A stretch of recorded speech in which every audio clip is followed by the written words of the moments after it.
Alright, so the time has come for the final Splatfest, the conclusion of which Ninja Turtle is the best one. So, what's up guys, how's it going? Yeah, Laser, you can call me Lizard. We're back to Splatoon. And after participating in 2 Splatfests, we have now arrived to the 3rd Splatfest, in which there's only 2 ninjas left. Donatello and Raphael. Go ahead and jump right into it. I'm kind of bummed out. I don't know if you guys read the description yet. But I'm kind of bummed out on... Oh shit, hold up. Oh no, that's something was going on, never mind. I was watching the playback and the playback was lagging. But I'm kind of bummed out about something. Before I started the stream, I took like a good solid like, I don't know, 20, 30 minutes trying to figure out if I can play the classic 2003 TMNT theme. Like, I wanted to know if that was copywritten or not. I mean, of course it is a TV show theme, but I wanted to know if it was safe for me to like play before the stream started and whatnot. And I took the time to investigate, and I could not figure out for like a good solid time. And eventually I managed to look it up through YouTube, because I tried to use other sources to have that playing before the stream started, but I'm bummed out. I'm bummed out. Hopefully though, hopefully my performance I should say, doesn't, you know, make it worse for me today. I was really excited to play the theme because I wanted to play. I was like, you know what, it's the final Splatfest of the TMNT, and I wanted to play the theme. I couldn't. I really couldn't. I know this is a weird way to start, but yeah. Hey, Porksmark, what's up?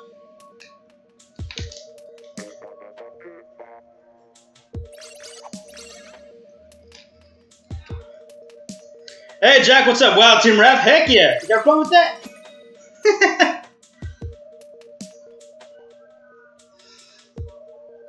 Unlike last week, I managed to start early.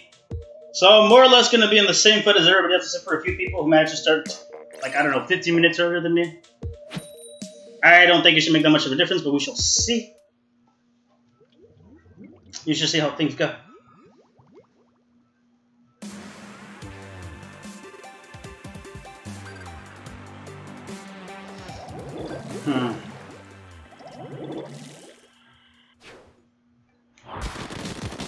I should have checked and see which maps are going. That's fine. You know how I work, I adapt as I go.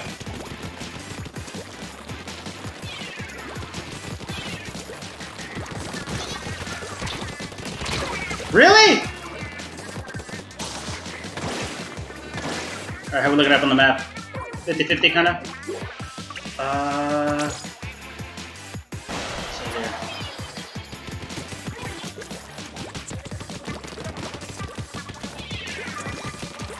No! What's happening? Grab the bot. No! Connection's unstable. I'm already getting connection issues? Are you serious? Oh god. What? Oh, come on. You can't be serious.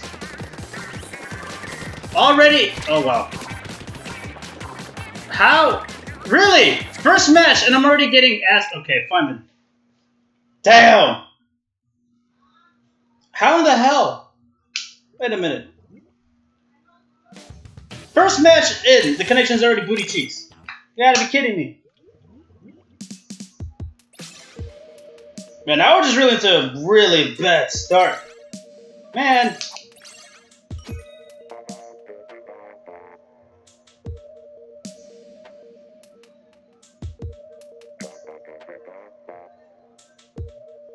Hopefully my connection isn't ass.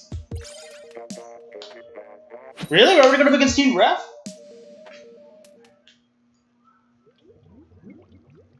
So I wonder how many people actually picked Team Donnie.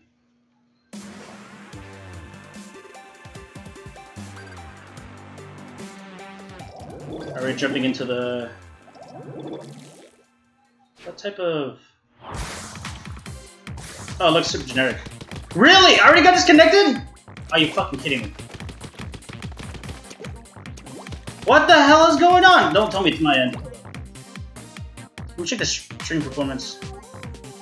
I'm already getting ass connection. This is fucking bullshit.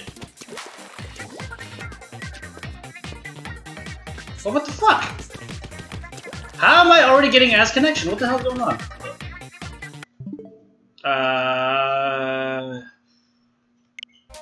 Connection's a bit unstable. I guess. I don't know. And then matches. Oh, there you go. Am I about to get fucking... Let's see here. Let's give it another fucking go. See what happens. I keep getting disconnected beginning of the match. What the hell is going on with my connection? Should I not be Team Ref? Did I make a mistake? Oh, I'm about to see this, how the stream is going.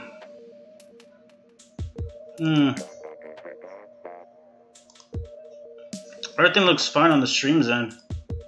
So what's going on? What's causing me to lose connection?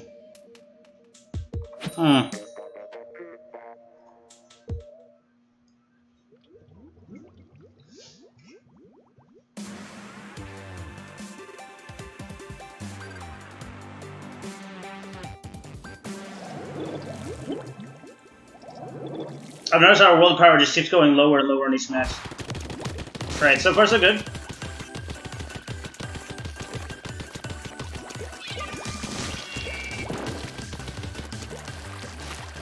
So look at it down here.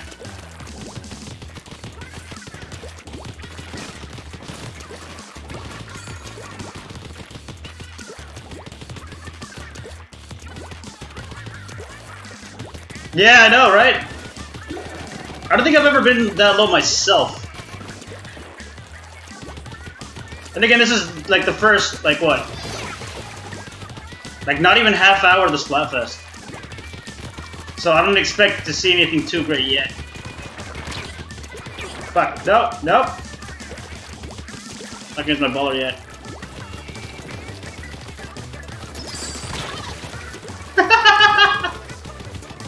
Got a little bit to go. Alright, now let's see the map. There's a big area we have yet to paint. Why? I could use 2 ballers by now. Yeah, fuck it. Already in danger, it seems. Somebody up there?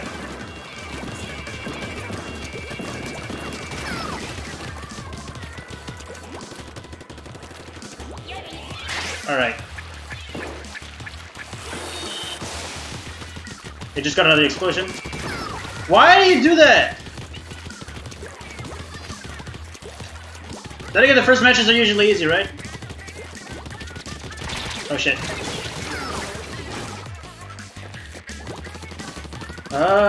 What are my teammates even doing? Someone's going middle.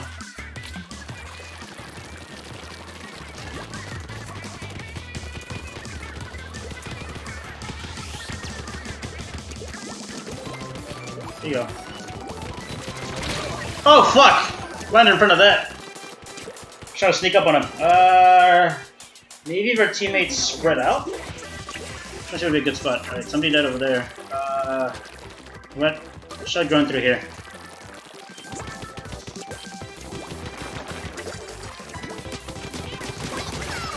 Alright, I got them both. Or we push back to the middle.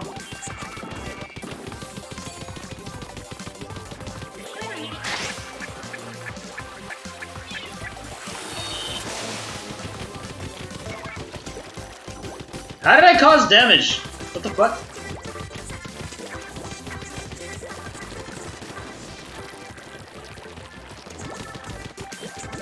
I really wish this game had assists.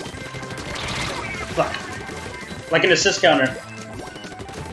Alright, we got this. Easy match. So why was my connection ass before? Alright, easy clean match so far. Alright.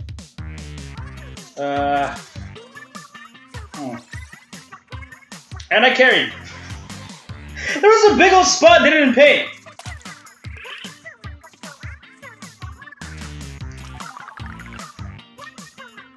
Proxmark, what team are you going for? I'm curious. I'm curious what everybody is picking. Hold up, I can check that right now. Where's my phone? I'm gonna check that actually. See who on my friend list picked Team Ref and who picked Team Donnie. Because I did not check that. Like today, I spent more time trying to think of a very creative thumbnail. And I was like,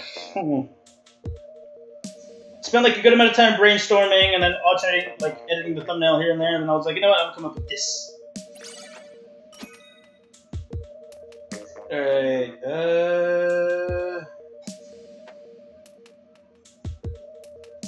let's see what they pick. 3 of them are in Team Ref, including me, and 4 are in Team Donnie. That's not everybody though. Donnie? Okay. So my friend list is more or less split in the middle.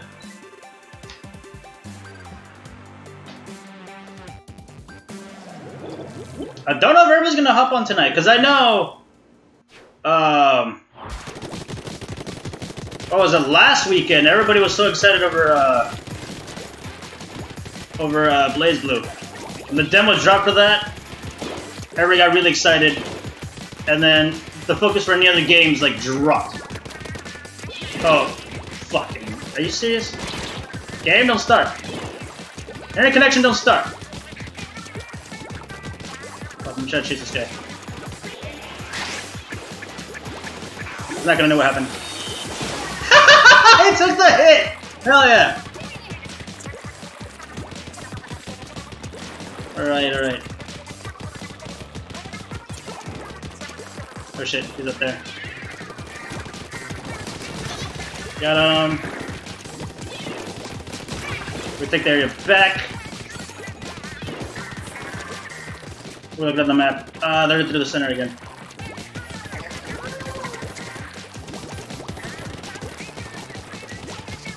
Hold on.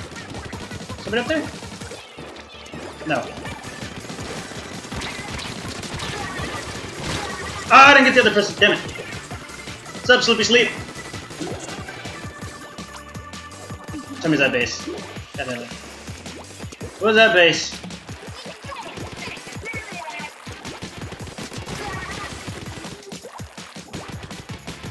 I don't understand the point of that tactic, just running through base and just creating like a line. Are you just trying to get your teammates to join it? I mean, in a squad mode, I fully understand because you can coordinate, you know, with other members. But in solos, with like random teammates, I don't think they take the time to look at the map, make callouts. I mean, how are you gonna make callouts in Splatoon when you're running solo? I mean, you're in a squad, you're in a VC, so that's oh fuck!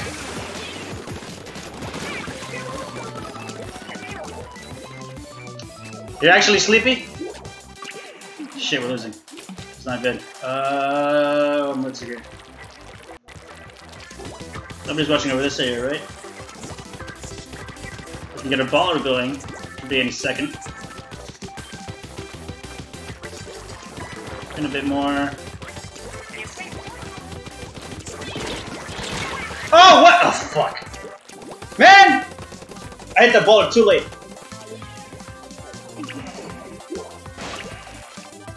Let's see.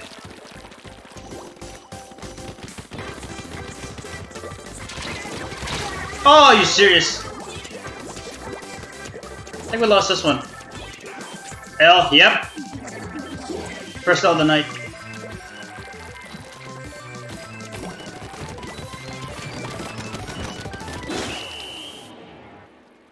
Did that person just get saved by lag? What the fuck?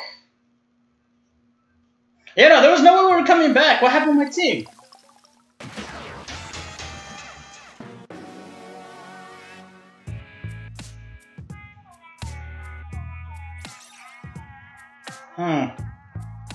The other two guys didn't do so well. Me and the other guy were keeping up. Man. First L, so what? Can run it back, hopefully, maybe. Yes, Daga, we're actually gonna play. Alright, let me talk about that real quick. So, the past 2 Saturdays, right? I was trying to get a crew together and bring back Mario Kart, right? And I couldn't get it to work out. Like, not that people like were showing up, not enough that I wanted. And then I was like, you know what? I'm gonna have to get creative and think about something on Saturday.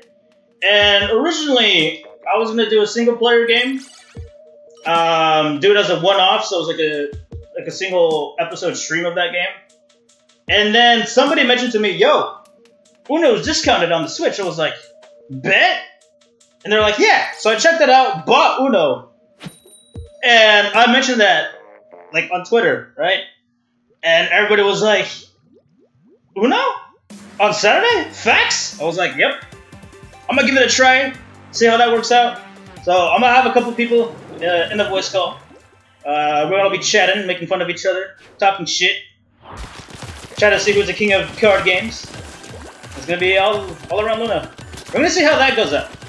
Cause like I want to play a multiplayer game. Usually, I don't know what it is, but when I'm on the PS4, I want to play like a single player game. But on the Switch, though, I have more fun streaming a multiplayer game, having like multiple people in the chat. We can all just shit talk to each other and whatnot. It's kind of fun. So it's like, you know what? I'll give Uno a try. I'll give Uno a try. So tomorrow, stay tuned for that. And then if I can get people to join the Splatfest today, of course, that'd be fun too. Yeah, but tomorrow I look forward to Uno. Oh. Well, I got him.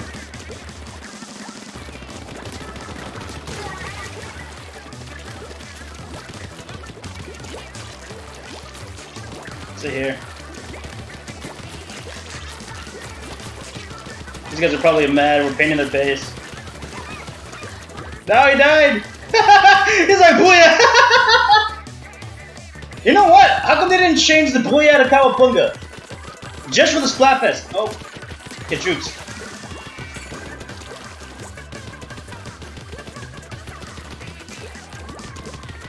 Those guys probably hate me right now. Like, fuck this guy.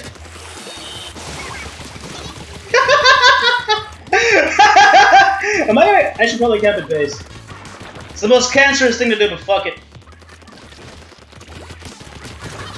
Look, that guy's dead. That was shit aim on my part.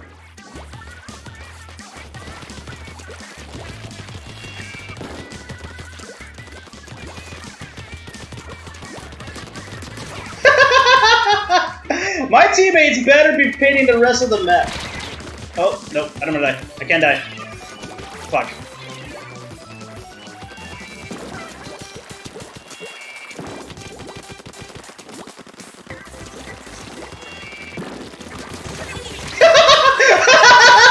Oh, man! They're gonna be mad at me! Fuck! I regret nothing. Oh, man. I feel like... oh, shit, they finally got me. I did play the beta for Base Blue. I did not like it. Extreme Uno will be your downfall. Alright, bet! I was looking at the chat earlier. I was too busy focused on being cancer. But yeah, no, I'm excited to play Uno. I want to know how shit goes down and whatnot. Like, I want to see the trash talk happen. I want to see people take the finish, because I know there's going to be a couple of people, especially Daga, that want to fight back after all the shit I did to them on Mario. Man, I don't even know what carry. Fuck, we're about to see. But yeah, no, I'm excited for Uno for tomorrow. And yes, I did play BlazBlue. I did not like BlazBlue at all. I mean, when it comes to the auto combo system, I'm usually 50-50. But those guys didn't get any kills. 1-1-1-2. But my thoughts on BlazBlue, like I said, when it comes to auto combos, I'm like 50-50. And for BlazBlue, I didn't like it because I've played BlazBlue. The only game that I've ever played is Central Fiction. I haven't played too much of it, but I played it, you know, enough to have my thoughts and feels for that game. And then when I played the beta for BlazBlue Cross Tag, I didn't like it because it's pure auto combos. like, okay, so here's the interesting thing about BlazBlue, at least the newest one, Central Fiction, not Cross-Tag, Central Fiction. Hey, Go Shadow, what's up? So, Central Fiction, you can stylize like your fighting style in two different ways. You can have stylish mode, which is basically auto combos, and then you have the basic stuff, like you gotta manually put in every input to perform a combo. And I wouldn't say hoping, but I was expecting the game to be a lot like a regular BlazBlue game, and it is and it isn't. The auto combo game, I don't like it. I really don't like it.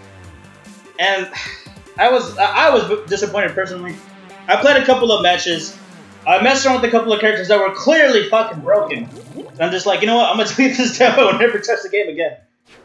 That's how upset I was with BlazBlue. I mean, I like the concept of it, any kind of crossover game is pretty great. But the fact that it was done auto combo style, I don't like that. That disappointed me. So those are my thoughts on BlazBlue Cross-Tag. And I played it with a few people. Like, I did a couple of matches on my own, like trying to get a grip for the game, and then I played with a couple of people. Of course, the people who are really good at fighters are really good at it too, but if you can figure out which characters are broken, you can exploit a thing or two here and there. And you can just, mash freaking buttons on them.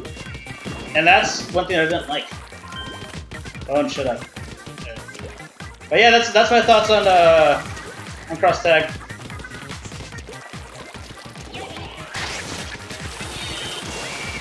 Oh, fuck. You're gonna stream snipe me? Alright, Porksmork, bet! Am I gonna play the beta for Mario Aces? Is there gonna be a beta? If there is, I wouldn't mind playing it. The game looks aight. It's been a long time since I played like a sports Mario game. I think the last one I played was Striker's Charge. Was it Striker's Charge? I think I might have played Striker's Charge.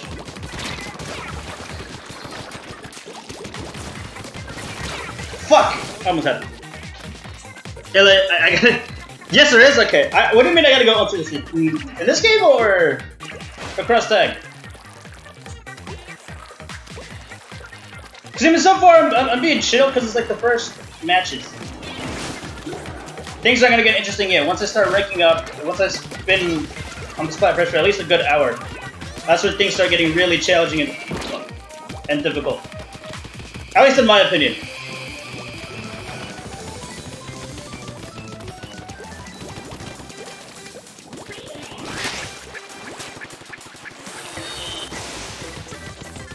Oh, that Bullard did some damage on the score. Hell yeah.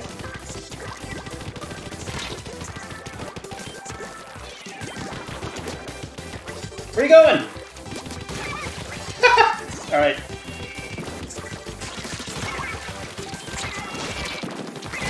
Ah, he got me. We should better get this justice with that racket. Yeah, no.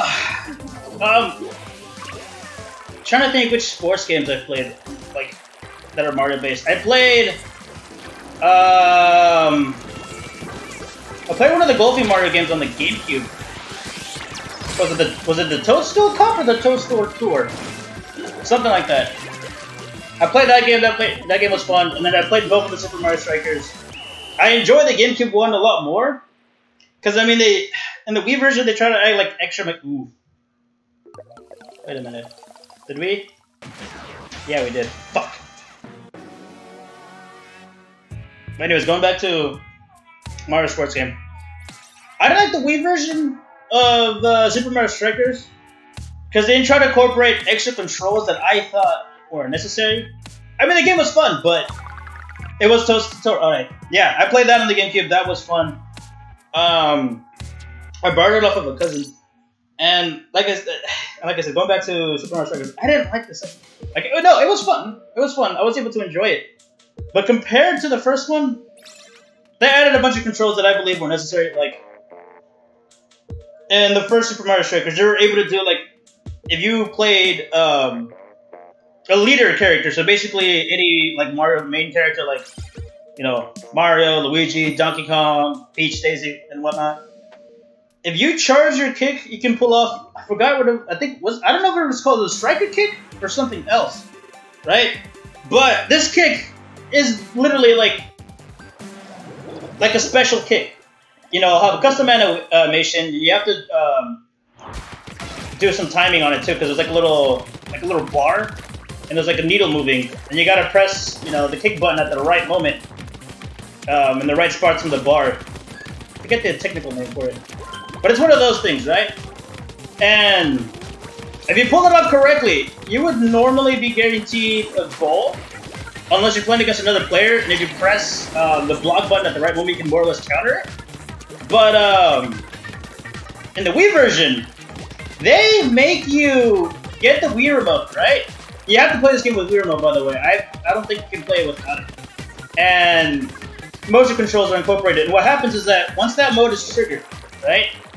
The goalie will enter like a QTE, like a QTE mechanic would kick in, and then you would have to just more or less catch the balls at the right moment, and like, I guess you can say parry them, and that will keep the other player from scoring. It was a weird mechanic. It was a fun one, but if you wanted to get like really competitive, I thought it was kind of more of a nuisance. Oh shit, I did not see that. What do you mean you're dying? Go on vacation? What do you mean go on vacation? What are you talking about? Where's this go on vacation that you speak of?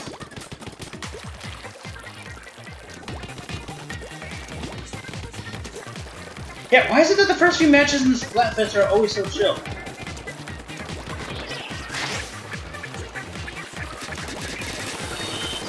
Got a double kill. Alright, time to be a bully. Those guys took forever to spawn. Oh, they made a big mistake. Start pinning around their base. I was really hoping they would drop down. Go on, shush!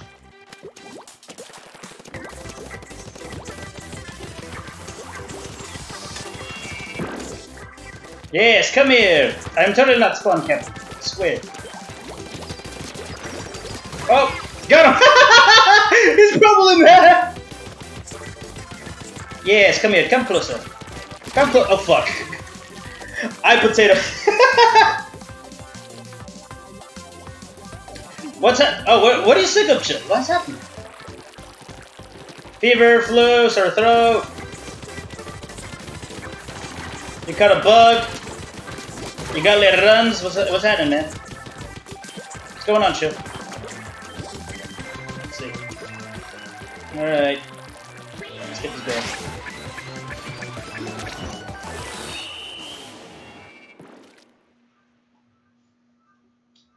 It's a game when the Wii is getting a Switch port that has 50. Oh.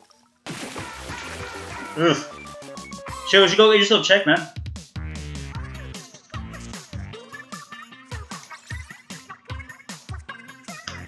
A 50 co-op? How would that work?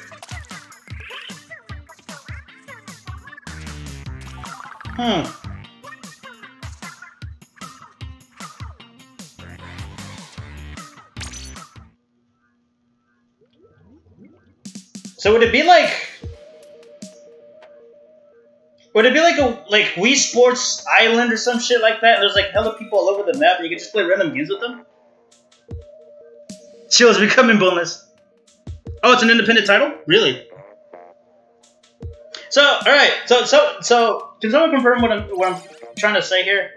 So, isn't it called Woohoo Island? I think it's called Woohoo Island. So, is it gonna be like a giant? It's gonna be a lot like kind of like GTA, where like it's a giant open map where you can mess around with stuff, and then people like you can hop on into a game mode and somebody can hop on with you. Oh, okay. Okay, that's what you meant. All right. I thought you meant like it was like an open lobby, like GTA, except loot, and it was gonna be like, yo, I'm about to play some frisbee. You wanna play frisbee with me? That was gonna be something like that. gonna be interesting. Oh. Go here. Are you kidding me? What does he have, an NZAP? It's an NZAP. It was on the Wii? Really? Why did nobody paint base? What's up with degenerates that the game paired me up with this time? Alright, who the fuck? Who here is pinning Spawn? Those are my tactics, bitch.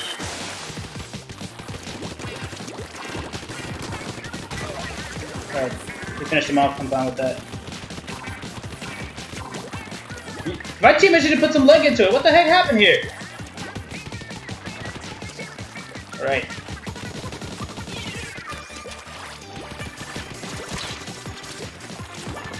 Give me a baller, give me a baller. Yes!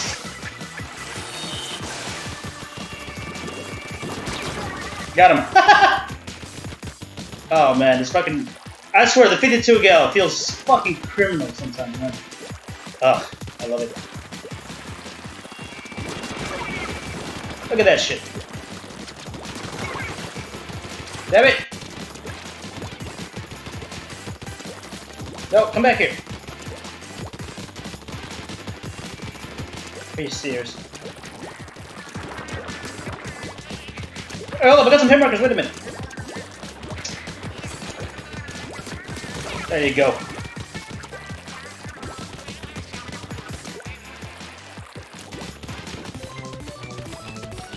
Alright, looks like we're putting up a fight now. And we gotta make sure they don't kill us.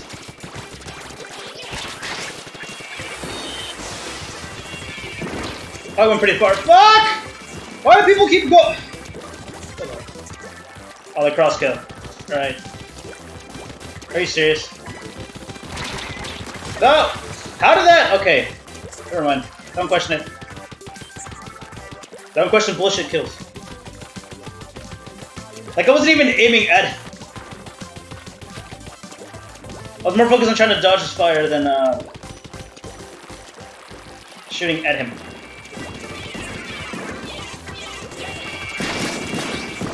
Are you serious? Fuck! I was like, wait, my baller broke? Damn it, we lost this one.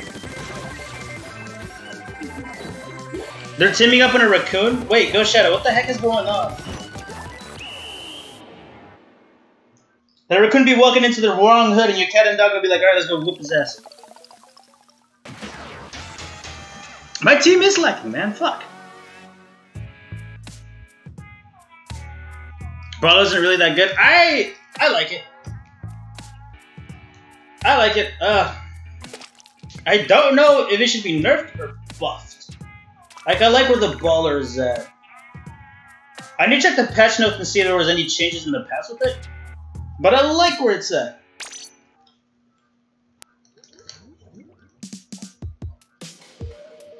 I mean, yeah, we can do that, Daga. Knowing how the Splatfests usually go, this can take anywhere from 2 to 3 hours, so I don't know if I'm going to be up that late.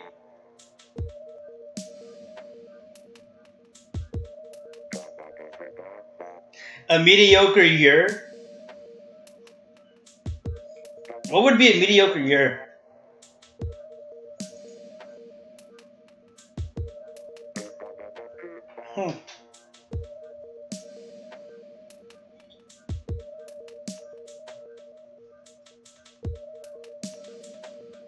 If another thing I've been thinking about for Uno, if it becomes good enough, I don't know if I should make it just as a one-off or turn it into a series. Because I already have a game in mind to start, or to basically start and keep it as a series. Kind of like what I did with other games, where like I'll have multiple parts to it.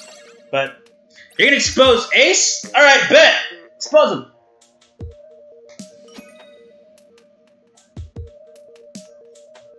Ketcho G, your boy Edgar, and fire! God, live chat looks so weird now. YouTube got an update in live chat. Hold up, can I? I can't change the font. Damn it. Your bones are rattling? You know what? Hold up, chill. Is it cold where you live at right now? Because if it's cold, that could cause bones aching.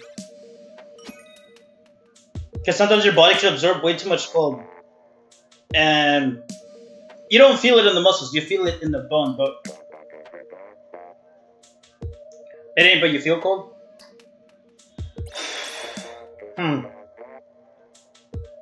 Take a hot shower if you haven't. Take a hot shower, that should help with your nerves, help them relax. Your body should be able to absorb the heat, so that should help with that too. I don't know what that would be though. Your exposure mission was deleted? You already did that?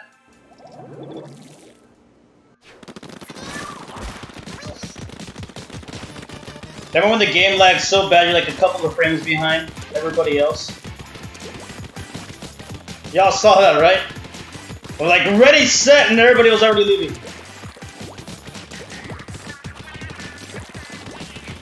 If that ain't lag, I don't know what is.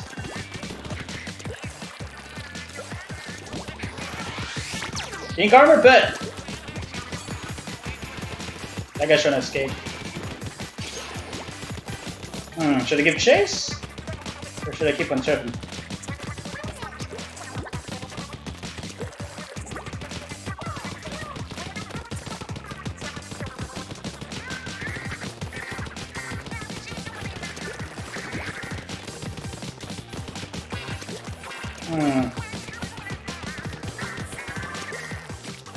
They're putting up a fight, holy shit. I did not realize. Because I'm looking at the top, right? Oh shit. That lag. No! Game! No. No, bad game. Thank you. Those guys are putting up a fight. Whatever area we're not... Connection's unstable. No! Don't give me that shit. Fuck! Man! Is it gonna put me on... It might.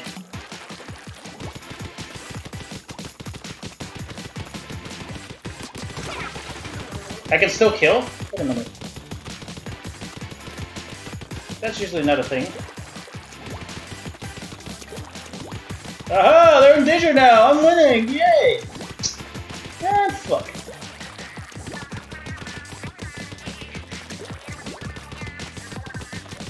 You know, I wonder, once Nintendo rolls into paid online service, I wonder how much online is going to change.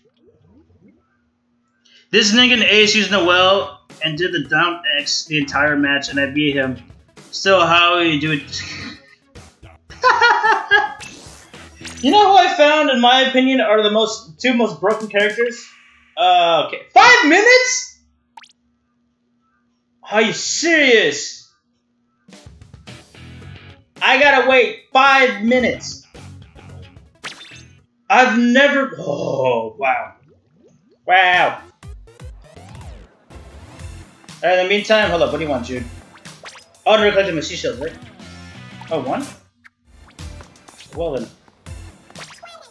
Alright, let's look at these while we're waiting. VC for 5 minutes. Don loves Nintendo. Nah. Donatello for the win. That's a good one, but no. Good luck, rivals. Alright. I respect that. Not throwing shade. Dab on him. No! Hi. That's so lame!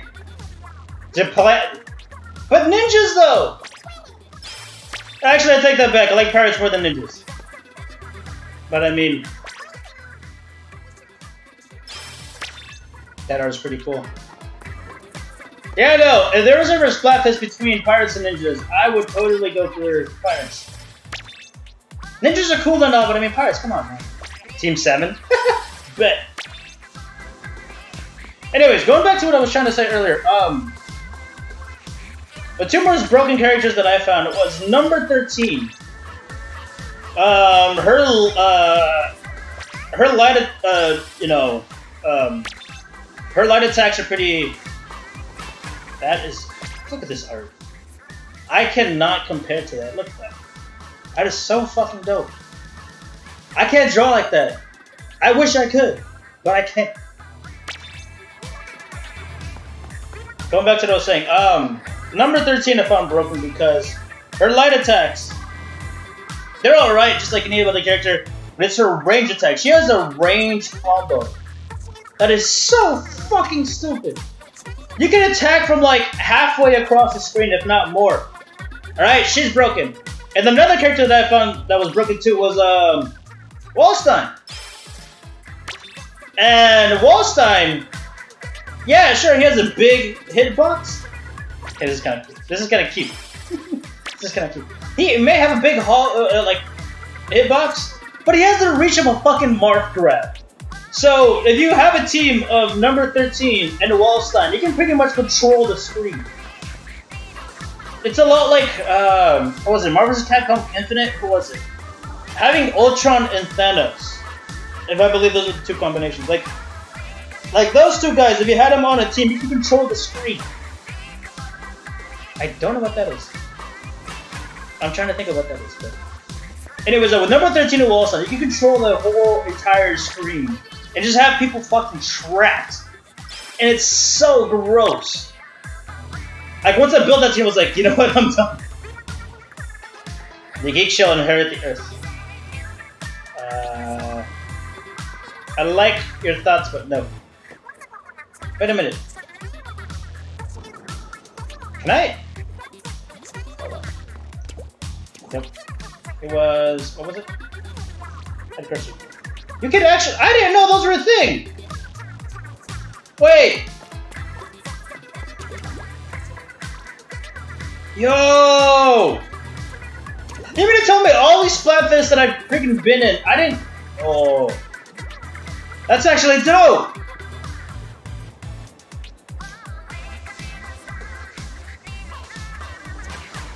The man Gordo can attack from the entire screen and you can do it continuously. Yeah, now I know. But yeah, no, it's just... I saw shit like that in BlazBlue, and I know with like updates and whatnot they can fix that, but I was upset. I was upset. I mean, of course the demo may not reflect the final game. I want this tournament to end. It's like, yo, I'm done with Splatfest already, man. Fuck. I want to have my regular Splatfest weekends again. And that was one that I saw. Middle-aged karate tortoise. What's this? I don't know who that is, but that looks freaking dope. That's not Soul Calibur, is it? What's the Soul Calibur character? What's this? Oh, it's the same one.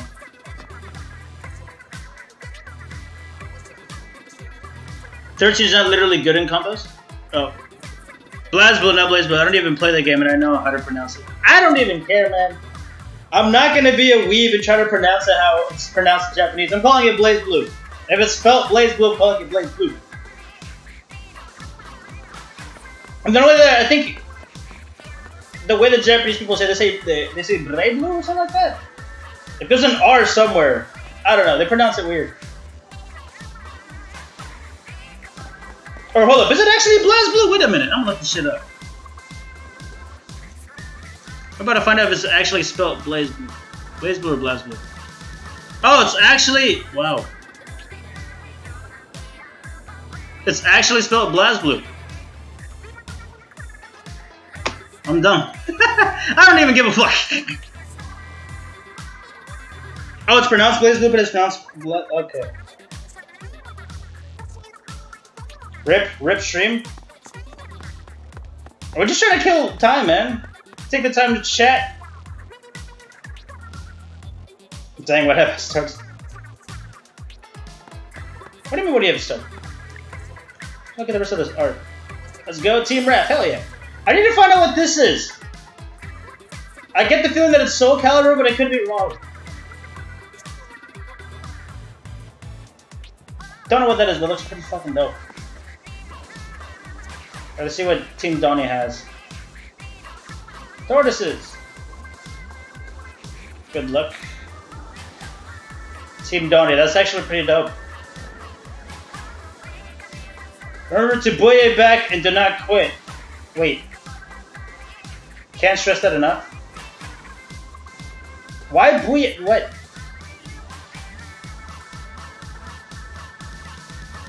Is there a thing that I'm missing here? Was there a thing going on prior to this Splatfest that had people going nuts again? Because I feel like that's a thing every once in a while. Like, a thing will pop up. Like, there'd be... Like, somebody would start something, right? And then everybody hops on and starts talking about that. Like, the thing about furries on one that keeps coming up over and over and over again in the plaza. You'll see people be like, ah, I'm a furry! I got... Rip what you believe in! Or something like that. I don't know. I never really pay attention to that kind of stuff. Like, I see that, and I'm just like, I'm gonna ignore everybody and just freaking play the game. Actually, let's see what's in store.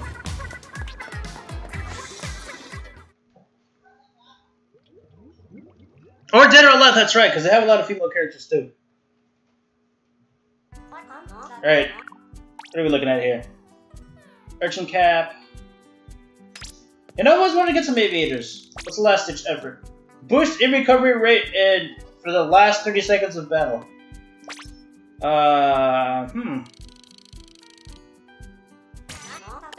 I'll buy that. Should I cook it right now? Nah. Swimming goggles. The freaking bamboo hats always look fun.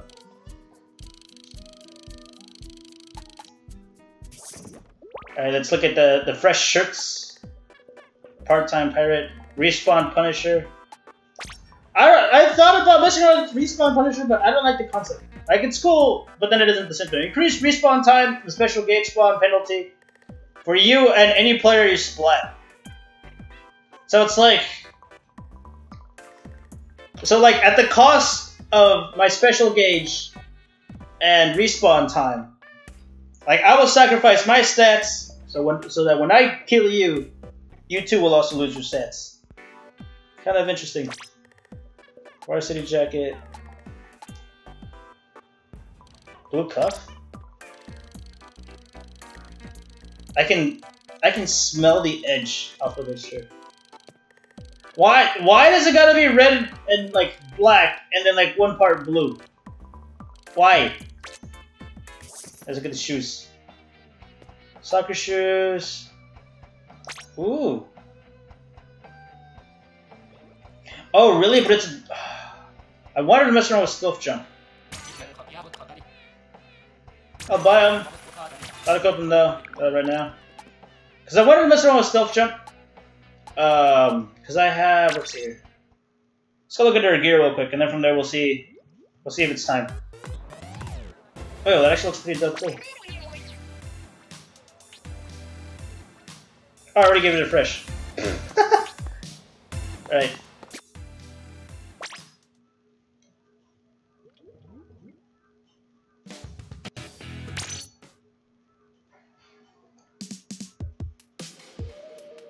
People have been corrected in retro how to pronounce it though? Really?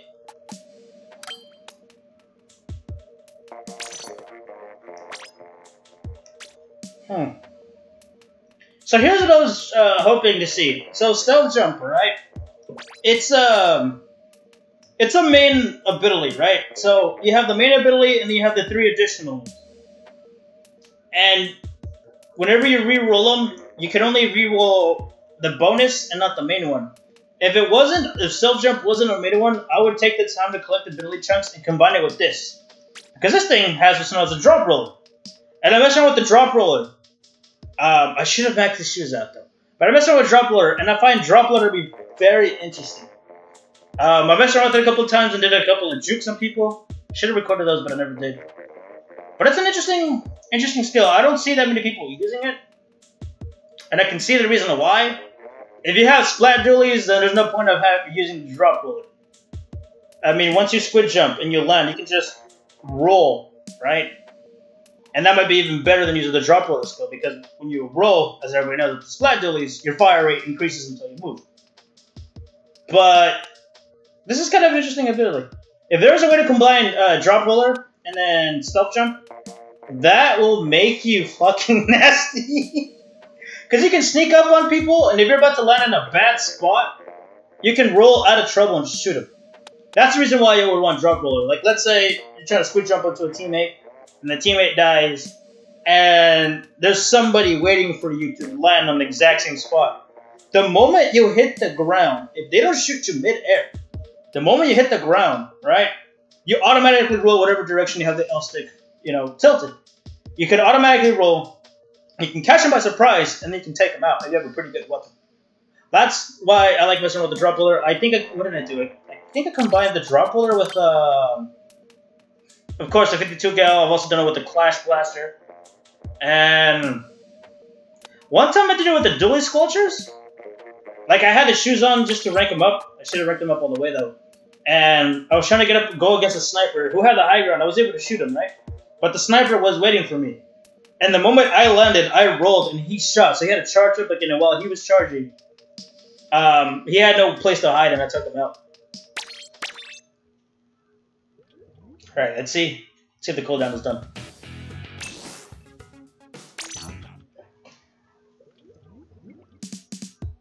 With this wild plus 4, I should end this game. I already got a funny idea. It might be, I don't know. I don't know if anybody has done it before for Uno, but I got a funny thumbnail idea. I'm gonna try to mess around with it and try to see if I can create something badass. Or it might be something simple, I don't know. I like making simple thumbnails.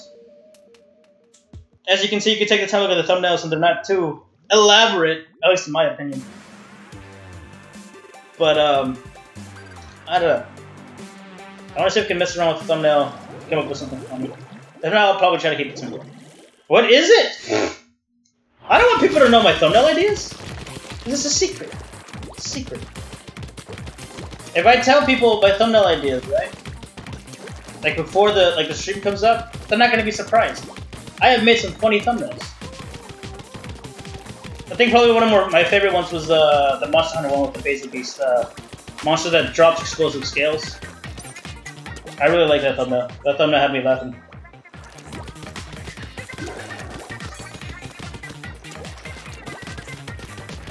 If you guys don't know what that thumbnail is, look up the thumbnail with my hunter with sunglasses, and then there's a monster in the background that keeps blowing up.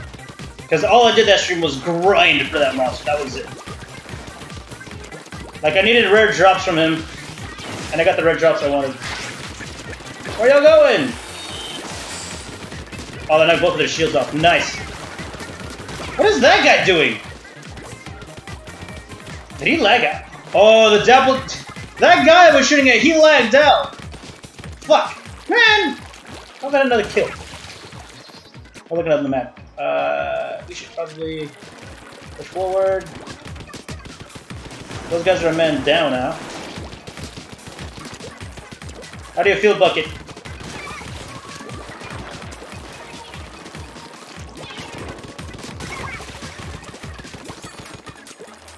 Alright, time to be a bully.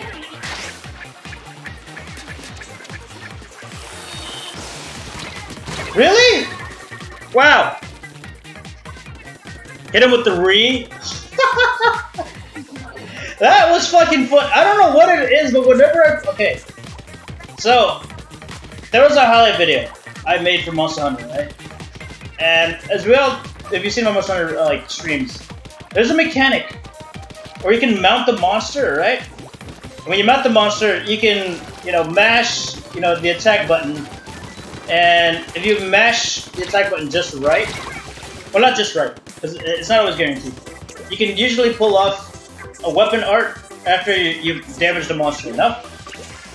And you can knock him over. It's possible to not use the weapon art and knock him over still. But the whole gist of the mounting is to knock the monster down, make it easier for your teammates to attack, right? And every time I said re, I would get off a perfect mount. Because normally, like, mounting is very... You try to attack the monster, right? Like, you gain some height, and you try to get him with, like, a mid-air attack. And it's not always guaranteed a mount. But I did that when I said re, and I've done it a couple times afterwards. That shit was mad funny.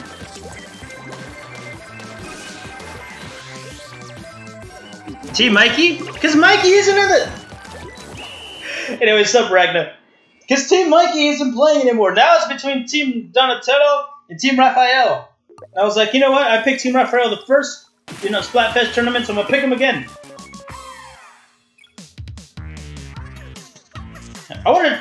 I know the timing of this is so perfect, Chill.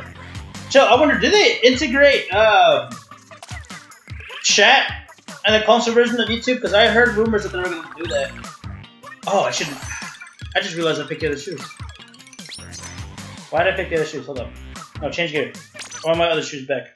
I just now realized that. I'm done. Oh, I didn't get one live 22 minutes ago. Neat. I didn't realize I picked these shoes. There. Hell yeah.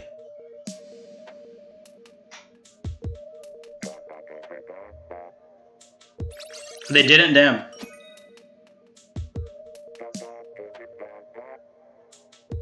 Oh, fighting style. Okay, that's an interesting mechanic. I don't understand why it wasn't placed in the Monster Hunter world, but I'm messing around with that. That fighting mechanic he's talking about, by the way, all the Monster Hunter games, except for Monster Hunter World and Monster Hunter Generations, doesn't matter if it's Generations or Generation Ultimate, they're basically the same game, more or less. Whatever weapon you got, it had its custom moveset and it had its custom combos, and that's it. You can mess around with certain things here and there, find out what's the best thing for you and whatnot, but that's it. Like, every weapon had a specific play style, right? It had a specific set of rules that you had to follow if you wanted to do the maximum damage input per hit, right? And then Monster Hunter Generations came around, right? And Monster Hunter Generations was like, you know what? Let's switch things up a bit. So they added not weapon arts, but weapon styles. And what the weapon styles were is that they either did, they changed the way your character handled the weapon. So there were certain weapon styles that favored dodging. There were some of them that favored raw damage. So there was a bit of delay. I wouldn't say... would delay be the correct term? I think delay would probably be the correct term. Like, let's say you want to land a melee attack, but because you use like the power style and whatnot, it would last a little bit longer. You know, stuff like that, right? Now, Monster Hunter World, they didn't incorporate that. But what they did incorporate was weapon arts. And what weapon arts were, and are, I should say, is there like an additional feature, new feature that I wouldn't go to say it's the best way to fight a monster, but it's something a little extra that you can do if you want to deal some massive damage. Like when Monster Hunter World came out, I was expecting to see that, and obviously it didn't happen. But the fact that they kind of brought it back in a way was very interesting. But now that we're getting Monster Hunter Generations Ultimate, we're gonna see that. A lot of people are gonna finally experience what weapon or not weapon arts, but like styles are. So you're gonna see people like, if you want to be good at mounting monsters, you're gonna see people using the jumping style, which increases like your jump and whatnot. There's gonna be people again going for like raw damage. There's gonna be some people that are gonna be on the more technical side, stuff like that. It's an interesting thing because that didn't appear in the previous Monster Hunter games before, and then to see it in the newer games, it's just interesting. Like, it adds another depth to combat that didn't exist before. And you can choose how you want it to be as. Like, how did you want it to fight and whatnot. I don't know, I think it's pretty cool. Features like that, I think it makes the game, Monster Hunter game feel fresh. Because in a lot of ways, Monster Hunter is kind of like, I don't know, Pokemon, where a lot of shit gets, you know, rehashed. Oh, fuck. Gotta go through it. Aerial style is my favorite. Yeah, because with aerial style, like I said, it gives you big air, and because it gives you big air, you could like, how did he die? Oh shit! Like I was expecting to. Anyways, though, like I said, it gives you a bit more jump. I think it also changes the behavior of like combos. Like, combos are a thing in Monster Hunter. It depends which melee weapon you use, but like, there's certain attacks like let's say with the switch X, for example, you have a button that does horizontal attacks, you have a button that does vertical attacks, and you can mix them around and whatnot, and you can, you know, be like, you know, horizontal, switch it up to vertical, and then go back and forth and vice versa.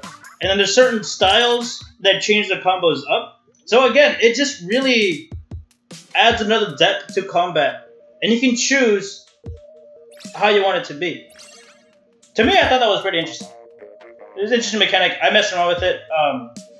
And another thing too is like you have a basic styles at the very beginning, and as you progress, you unlock more of them. Some of them are a little bit harder to master, while others can be a little bit more technical, and I thought that was pretty great.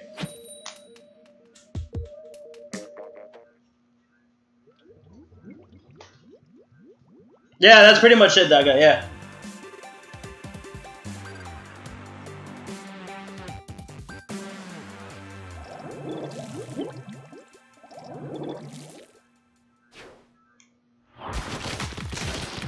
And then as for the future of Monster Hunter, I've talked about it a couple of times. In my opinion, it's uncertain. Because we have Monster Hunter World, and we're about to get Monster Hunter Generations Ultimate.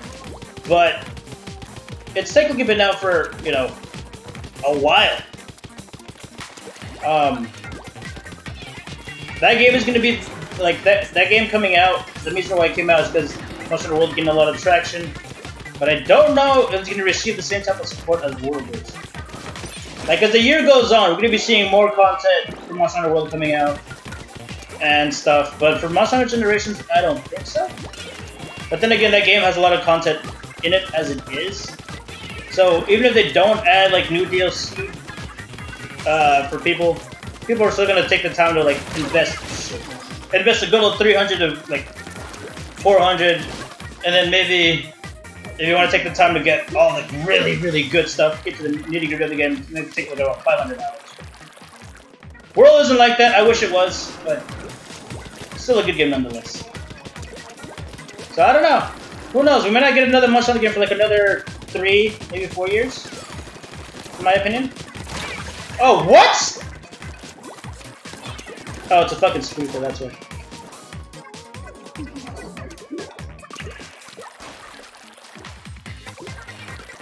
You know, Daga, if you ever hop onto Monster Hunter Generations Ultimate, if you're gonna use aerial style, use something like the Insect Glaive. The Insect Glaive already has like air combos, but I'm pretty sure aerial style like makes it even better. And then obviously we have like the skill that can help with monster mounting to be even much. Are you kidding me? How? I suck with snipers because I never use them. How good is that fucking squeaker? It reminds me of the Bamboozler, only the Bamboozler doesn't have a quick charge time. That thing does. It's gross. I don't like it. Where you at? Where you at? Oh, fuck. Yeah, I mean, Monster Hunter Double Crisis Japan. Yeah, I know, but that thing's been out for a while. Alright, don't die. He died. Shit.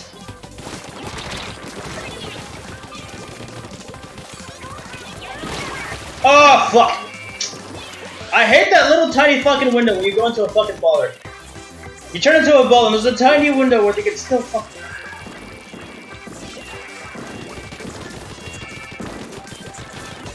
We lost this one. We lost this one, boys. It's over. Oh, longswords and dual wielding? I think longswords do also benefit from aerial style. I mean, yeah, sure, you can pick whatever style you want depending on what weapon you get. But there's a couple of weapons that benefit more off of certain styles compared to the rest of them. If you get what I'm saying. Because in Monster Hunter World they have, I forget the name of the move.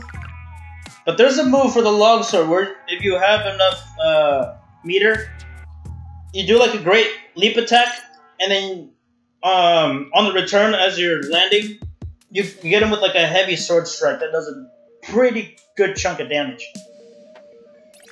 I don't remember if the classic Monster Hunter game has that, and if it does, and if you do aerial style, it's gonna be even crazier.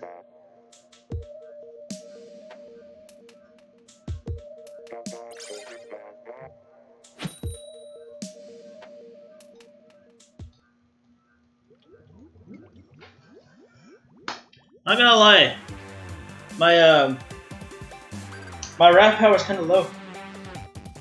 I need to pick it up. We're an hour in and we're still dealing with the same type of people.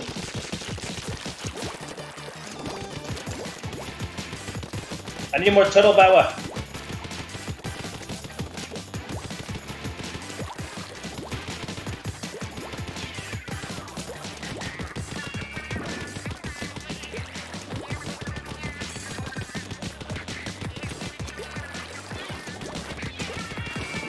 App-wise, we're doing decent.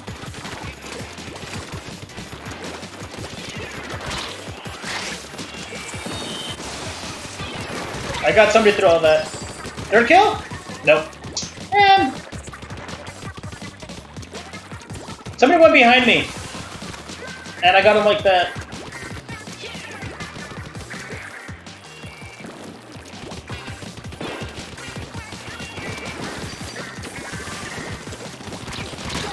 Fuck yeah. I just want to hunt some virtual monsters to extinction. There's so many. Okay. I didn't read too much into the article, but there were some people that were talking about how bad Monster Hunter is as a game because you're constantly hunting monsters, right? And I'm pretty sure they took into account that some like armor sets require to kill, at least in Monster Hunter World, like around 10 monsters to kill, right? And here's what I gotta say to that. If you get... Oh shit, I got probably mad at it. He was about to splash down and I got him as he was going up. But if you ever read the mangas, because there's a Monster Hunter manga, and there's, I think, 2 anime series of Monster Hunter. There's Monster Hunter Stories, which doesn't get too much into hunting monsters. And then you have, I don't know, there's another one.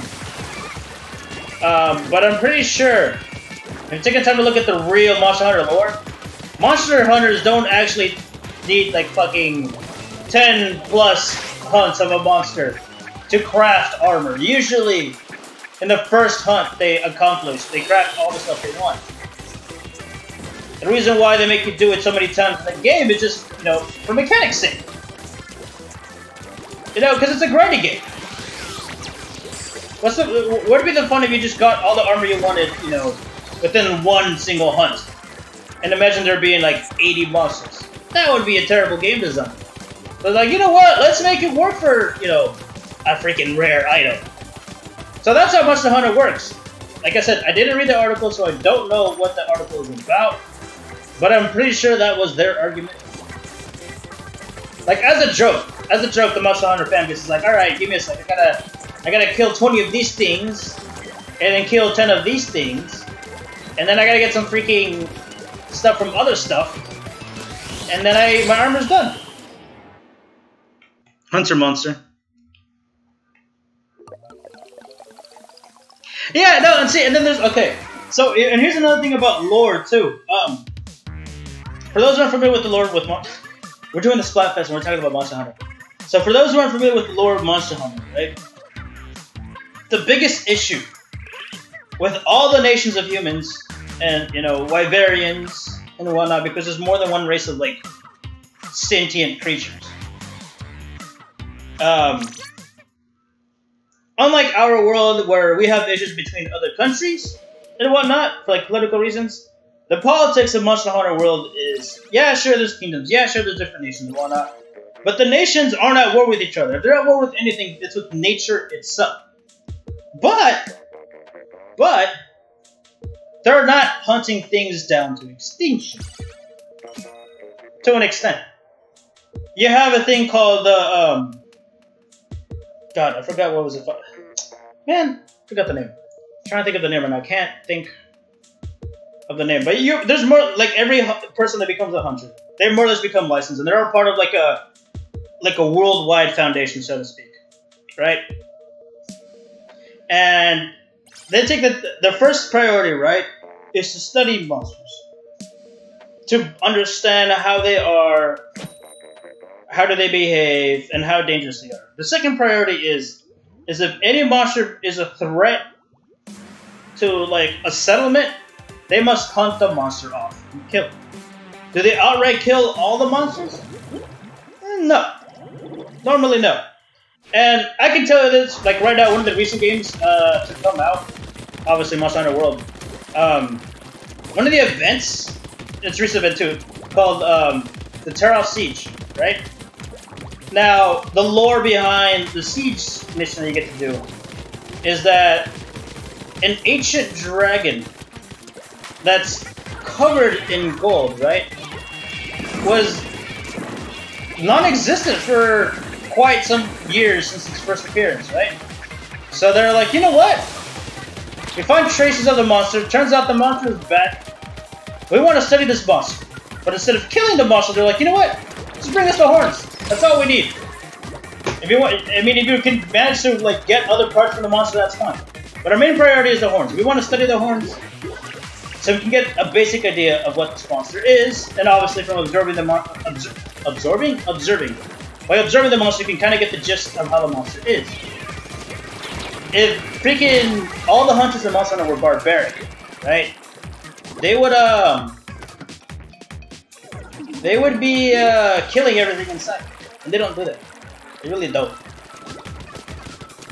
And there is monsters in Monster Hunter that are very, very dangerous to both humans and the ecosystem. And they hunt those down for sure. They're like, you know what? This monster is an actual disruption to the balance of nature. That we must kill.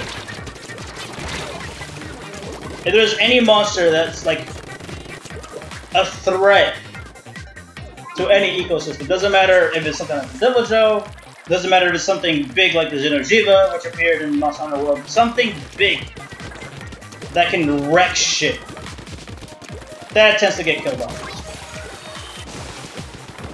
That's where they're like, you know what, we must take action, we'll kill that. And then like I said, if they're threatening the settlement, they're like, you know what, just kill it off and we can't kill it, at least drive it away from the settlement.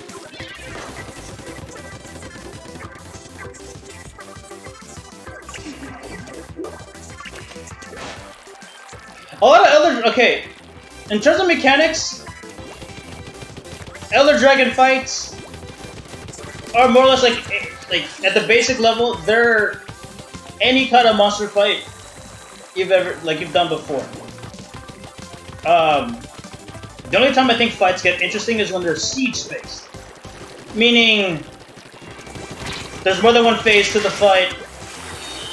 You have extra gear you can depend on, like cannons and ballistas. Those fights get really freaking intense.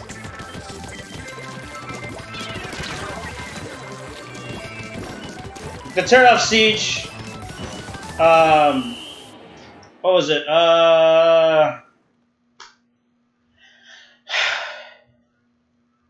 What was it? The Durin Morhan.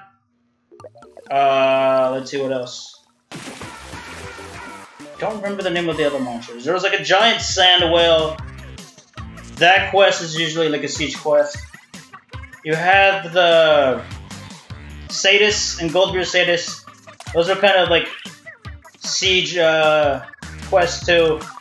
There's a couple of other ones from the other Monster Hunter games that I didn't play. Like I know there's like a giant crab, and there's like a giant like wingless dragon that you get to fight as well. And those fights can get pretty epic because it changes the feel of the fight. Like normally in a normal hunt, you gotta find the monster, fight it, chase it down, and then kill it. Siege missions, however, you can like chase and hunt a monster down, but there's the flow of combat is different. Like some of them, like when you're fighting the giant sand whale, for example, you gotta take into account that when you're chasing the sand whale, you're in a but you're in a decent, like sizable boat. You know, a sailboat, right? And in phase 2, if the sand whale gets too close to the sailboat, he can break the sailboat. And if the sailboat breaks before you at least scare off the sand whale, it's over. So the rules kind of change a bit. I mean, in the end, you're still hunting a monster down, but it feels different, in a lot of cases it feels epic. Because you're usually fighting a really large monster. And you have access to various tools that you don't normally find in a typical hunt. It feels interesting. It feels interesting, it's fun, it's amazing. And I'm wondering if they're gonna add siege missions to World. I mean, they've added the tour of siege, I know that, but outside of that, I'm curious. Curious to what's next.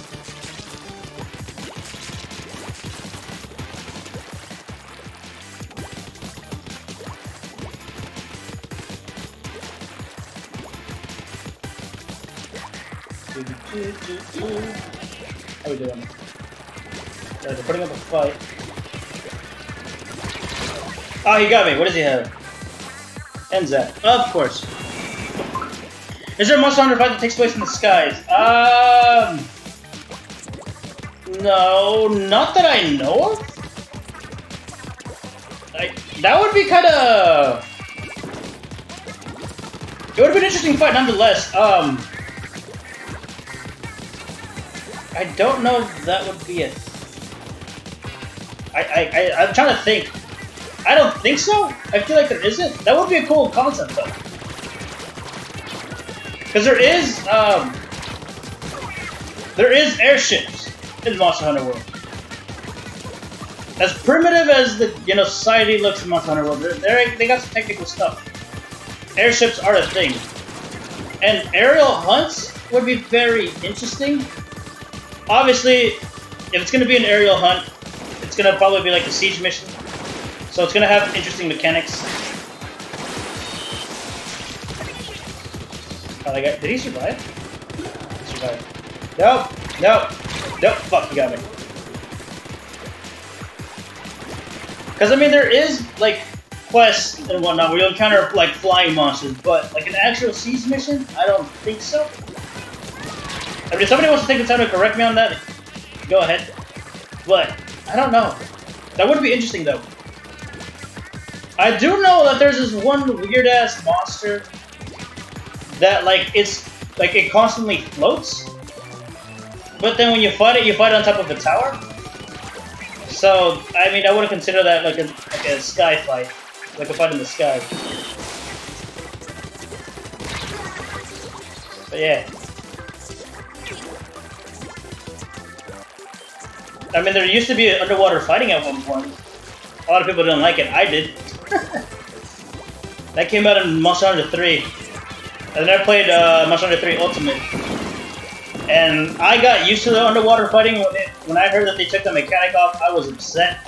Because I got used to it. And I was like... And everybody was like when I found out about it, and I saw trailers, they were making it seem like underwater fighting was really epic, and it kind of got me hyped up for it. So I got used to it, right?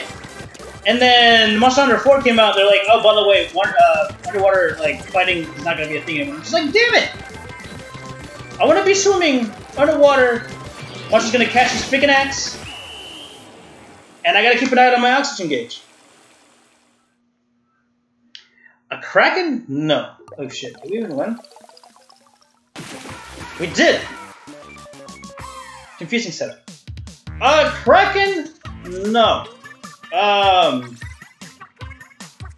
When it came to the underwater fighting, you had a Plesioth, if I'm pronouncing the name right, which was kind of like a dragon, kinda, like a fish dragon. Like you look at it, it has the body of a dragon, and it has wings, but it's meant more for swimming, and it has a head similar to a fish. So it's like a weird dragon. Actually, I take that back. It's like a bipedal fish. So imagine a fish with legs, and it has fins that can also behave a lot like wings, and it's meant more for underwater stuff, but you can find it above the ground as well. There was you had the Lagi, which is like a giant lizard that can swim underwater. He looked pretty badass though. He looked pretty badass. Like the top part of his body was blue, and the underbelly was all white. He had like spike protrusions coming out of him. He was a pretty cool monster. He was able to swim. He had a very powerful tail in underwater combat. Like in ground combat, he didn't use the tail as much, but underwater, You won't catch that tip. What else? There's another monster too. I don't remember what it was. When you look at it, it has like a weird thing around its neck that's supposed to help it swim. Forget what it's called. But again, it's another lizard, another large lizard-looking thing. It had webbed feet.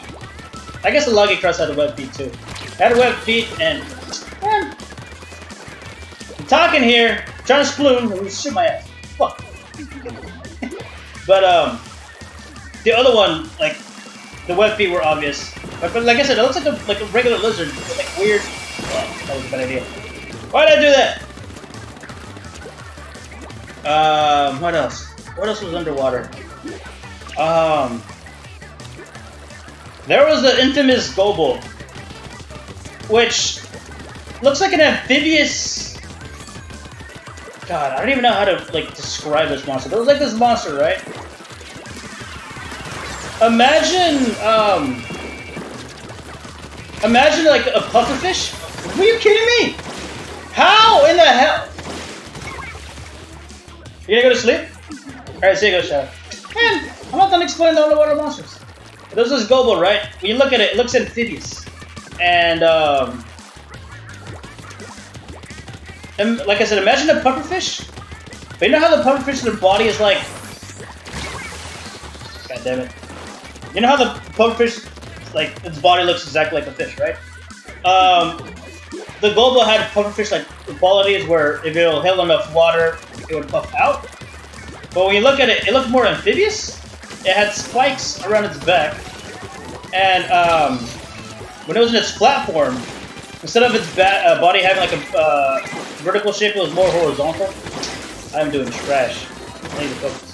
But yeah, no cracking. No cracking. Another thing with tentacles is like the floating jellyfish thing. Although a Kraken monster would be badass, would be better for underwater combat.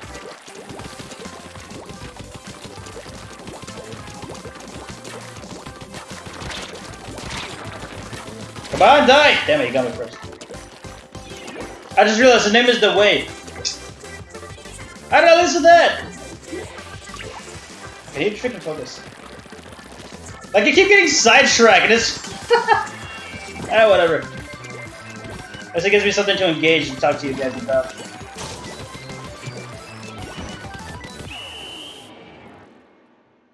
We won this one. I mean, if you guys drop a subject, I'll talk about it. Like, if the chat's quiet, I'll probably focus on my gameplay, how good or bad I'm doing, if I carry the team or not, which I didn't this time. But if you drop something, I'll put some thoughts into it, and I'm very knowledgeable about it. I'll talk about it more. Daga.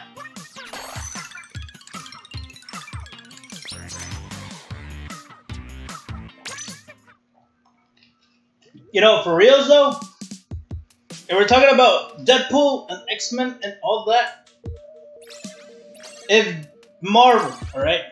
If Marvel really wants all the X-Men stuff to carry over to Marvel, in the Marvel Cinematic Universe canon, right? The X-Men aren't there. Deadpool isn't there.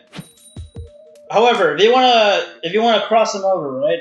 What they could do is after Infinity War, have a movie arc, or the idea of a pool of death.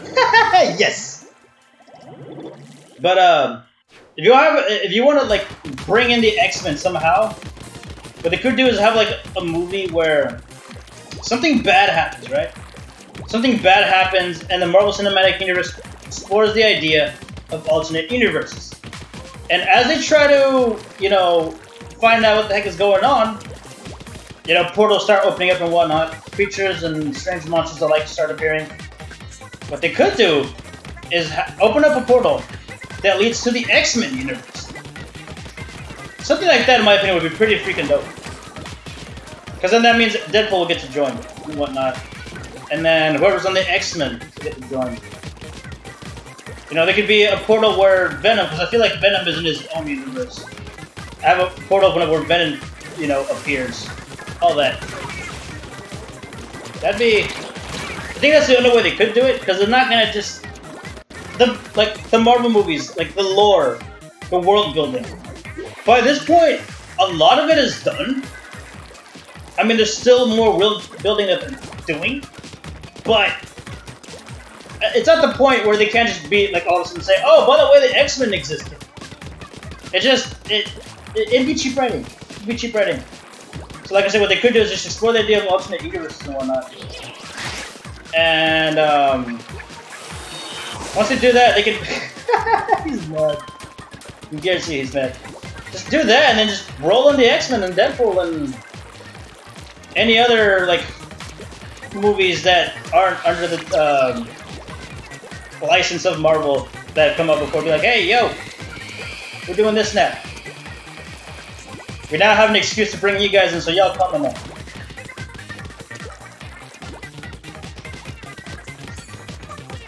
I don't know, those are just my thoughts. Will that ever happen? I don't know. Some people are saying, well, there was a thing, the whole deal going on, what was it, earlier this year, where supposedly, quote-unquote, Disney was going to buy, Fox. Oh, shit. But then, there's people saying now that it might not happen. Hey, knockoff, what's up? So, I don't know. We shall see what happens. Hopefully I get to see Deadpool. Are you serious? Oh, hell no. No! How are we losing? I thought we had him in the ropes. Right now we're running solos. If I ever do team matches, I usually do them on buddies. Thanks for that, though.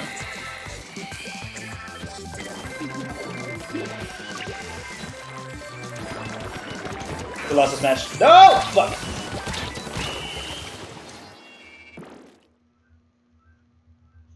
We lost this one. I wonder, who's keeping an L count? Who's keeping an L count and a win count? Usually it's Luke who keeps L count. I don't know. Luke came in here and said hi, but Luke never said anything after that, so he's probably lurking.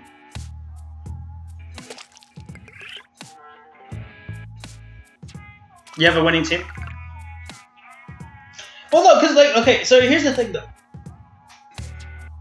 Usually when I play an online game, there's a bunch of people that want to play, and it's fine, it's great. But, like, they'll show up for that one time, and then after that, they never show up again. And I, you know, wait for them to join, and they don't join. So I'm just sitting here with, like, a bunch of people on my friend list. They only show up once, and I'm just like, well, what am I going to do now? But yeah, no. What you said, Zaga, though, that's totally true.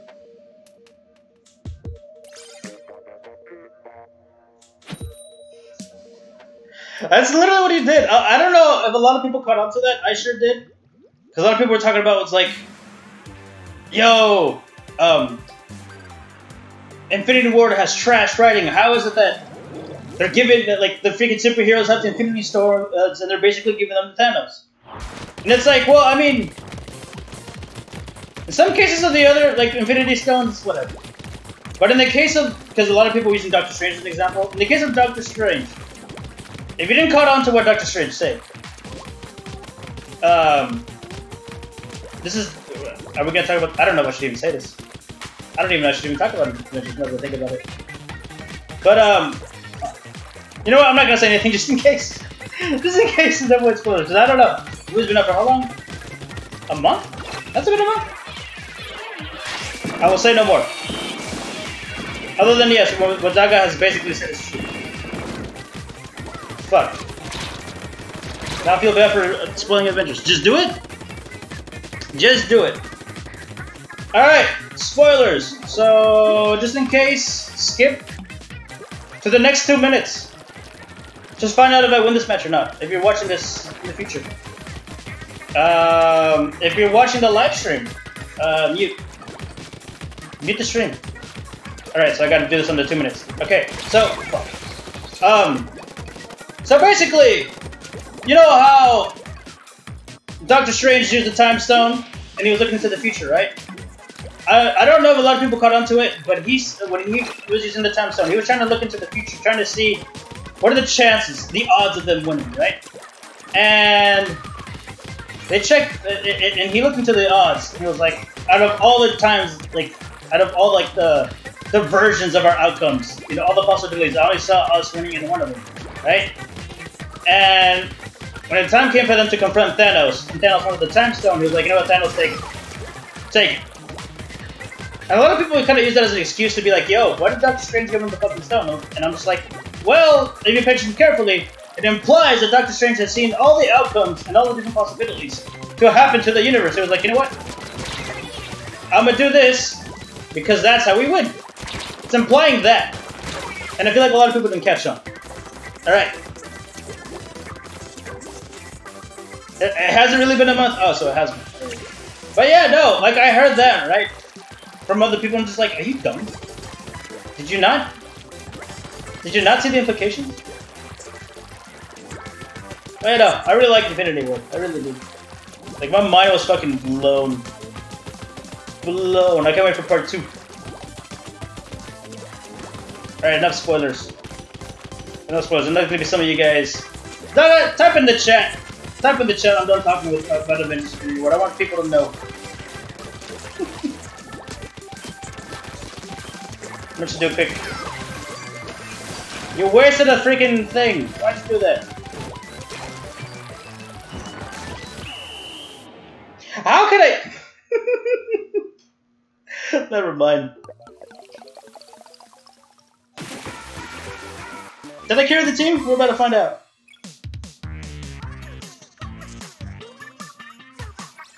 Yeah, no, he fucking did. That's totally true. Other people didn't get that either. By the way, don't look at comment section now. Way to go, Daga. We're supposed to talk. We're supposed to end a couple of minutes or seconds ago, man.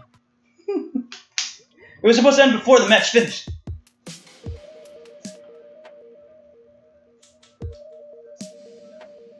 I wonder who has yet to watch Infinity War.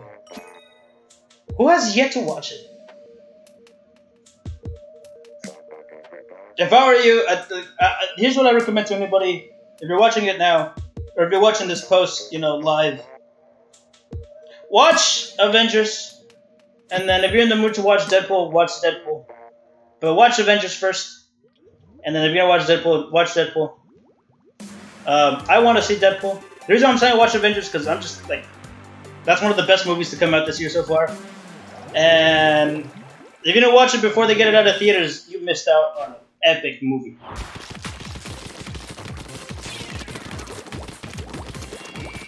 But you know, I'm excited to see Deadpool. If I mentioned that before, and if I have, I'll say it again. I'm really excited to see Deadpool. I enjoyed the first one a lot. That shit had me laughing in the movies. Like you have no idea. I know it's not gonna bring the same feel as the first one did, but I'm not expecting it to. Unlike Avengers Infinity War, because I did set, like usually when I watch a movie, I watch it with an open mind. There's a few movies that I watch in movie theaters where I'm just like, you know what? I'm gonna set the bar high, I want this movie to fucking blow my mind, and I'm gonna critique it real hard if it's trash. Deadpool 2 on the other hand, I'm gonna watch that definitely with an open mind. I'm not expecting it to be an epic movie. I'm just keeping my expectations low so I can enjoy it better. Because I didn't do that. I didn't do that with Avengers. I was like, you know what? This movie's meant to be good. I want it to be fucking good. And if it isn't, I'm not gonna be able to enjoy it. I really set the bar high, personally.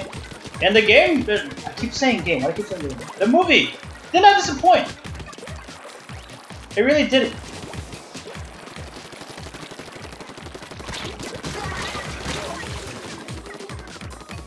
I'm trying to remember which movies I did that for. I think I did that back when Age of Ultron came out. Age of Ultron came out, and then Mad Max. Yeah, Mad Max Fury Road and Age of Ultron came out the same year, right? And Age of Ultron came out first. I saw that movie. I enjoyed the crap out of it. And then Mad Max had to come out like sometime later. I'm just like, you know what? And to this day, I still do. I was like, you know what? I like the Mad Max movies.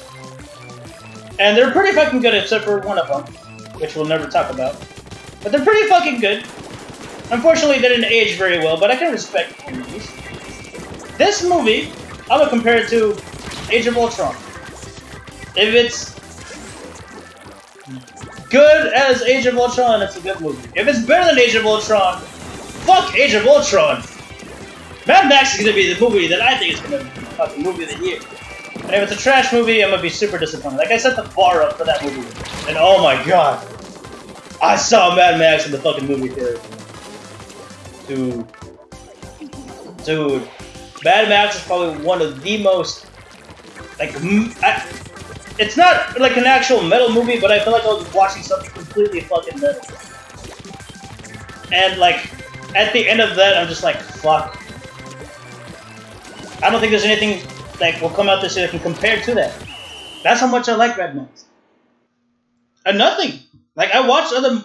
What came out that year? I don't remember what else came out that year, but I watched other movies that came out that year and just like, nope. This cannot be Mad Max. It can't. It can't. It's a good movie, but it can't. Nothing can top Mad Max.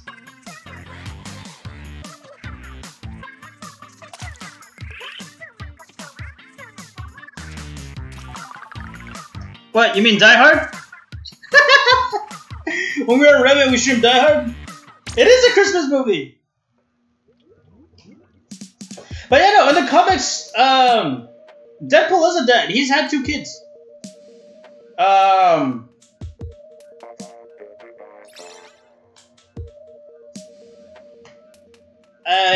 If I remember correctly, the status of the first child is dead, but the second one isn't.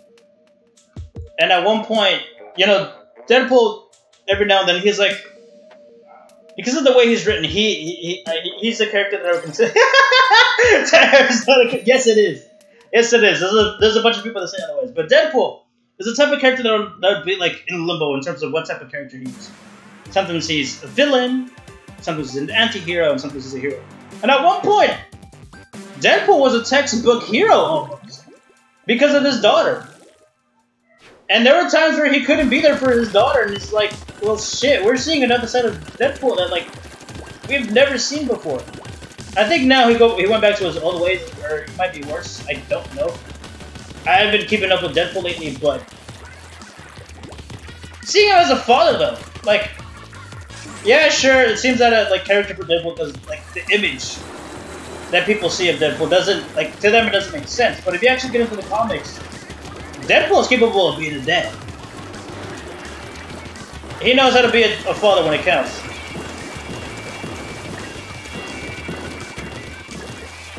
We shall see. We shall see how Deadpool 2 comes out. We'll see what type of story it is. What we're expecting.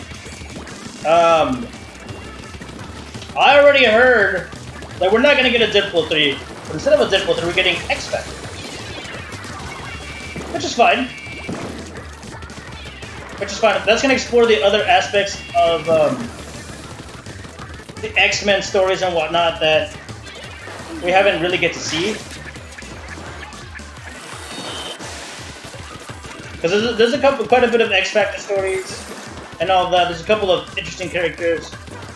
There might be an X-Men and X-Factor crossover. At least I hope. I don't know. We should see how Deadpool goes.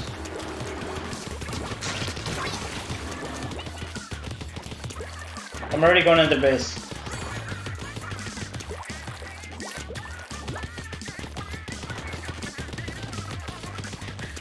It's so weird to being able to go this far to the base. You know what's one thing these Splatfests needed? A freaking sewer, like, type level. How come we didn't get that? Nintendo, what happened?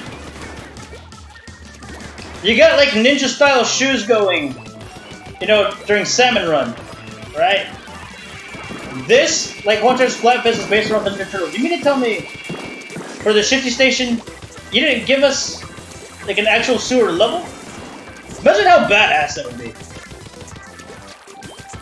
Like one of the shitty stations, like you have like a current of like water running through the map, so you have to hop over. And if you like fall, like if you don't pay attention, like you either fall off and die or something like that. So it's, like, it becomes like an obstacle on this, like the stage. Something like that would be pretty cool.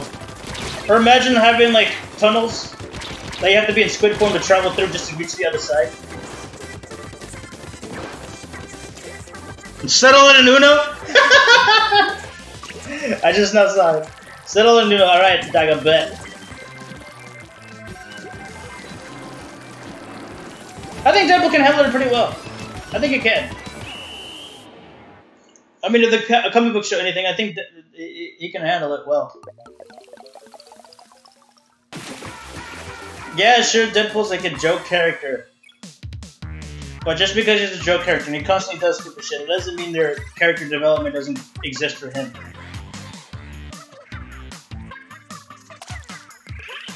Champion! I got a champion so fucking quickly! Alright, time for the final stretch. Let's see. This is where shit gets really intense in this Splatfest. We're about to see just how difficult things will get now. Because this is where we start seeing more experienced players. And we're at almost 2 hours into the Splatfest. This is where the real good Japanese Splatoon players come into play.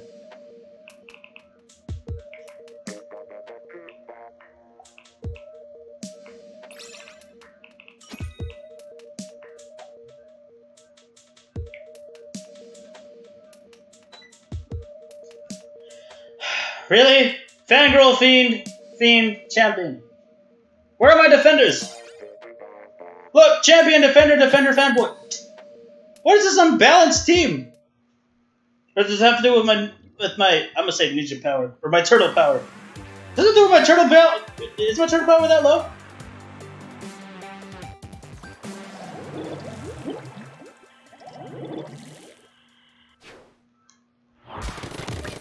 I should keep track of like who we're going up against.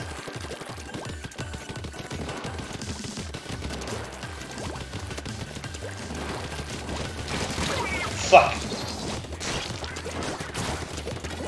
They went in for the strike. They're not inking enough turf.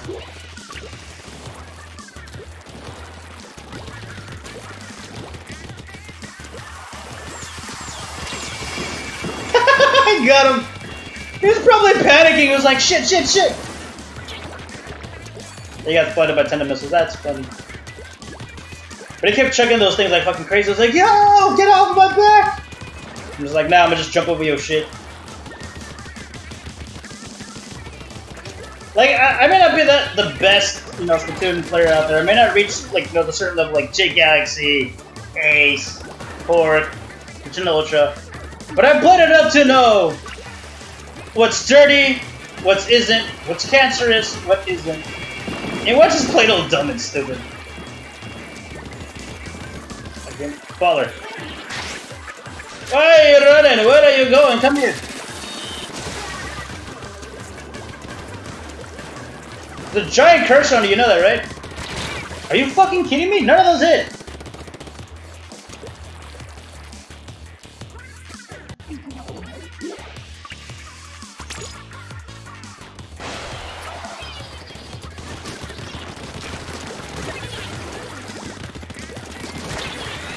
How did you not? Oh shit! Like I was about to turn around and I see the fucking stingray going off.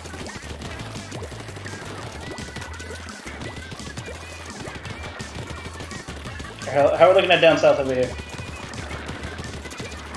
Oh, get off my back! Hold up, where's that?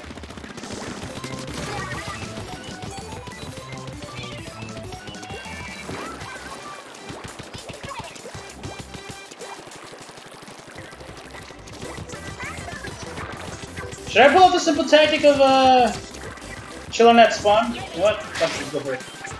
Let the danger zone. Let's go for it. Spin up. No! Fuck! No! I failed. Where's ASAP? He had to sleep in early because he's got stuff to do tomorrow. Early in the morning. Like, he should have told me on Discord. He was like, you know what? I would join, but I got stuff to do early in the morning. I got homework to do. I gotta head to the library. I gotta... I mean, we could always, squad up tomorrow. Like, once he's done. Because I've done that. Like, last week I did that. During the whole, Splatfest with Mikey and Donnie. Like, when I streamed it, I didn't reach, King. But the following day, I played with a couple people. Like, you know what? I'm gonna grind a bit more. And then I got to King. Those matches were a harsh battle, let me tell you that.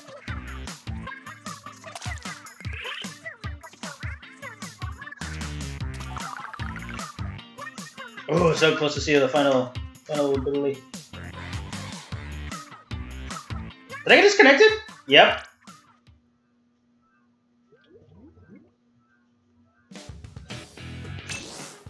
I wonder.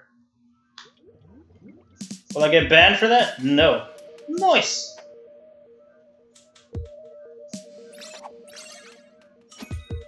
Champion! Fiend and Defender.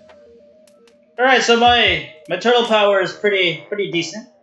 Pretty decent. Let's see if we can crank it up a few notches.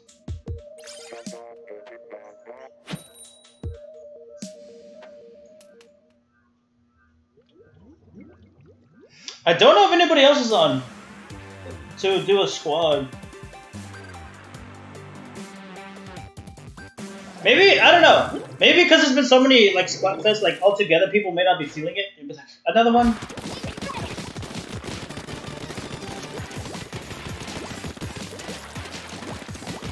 Because I've seen a lot of people say, yo, these Splatfests feel kind of like lackluster, man.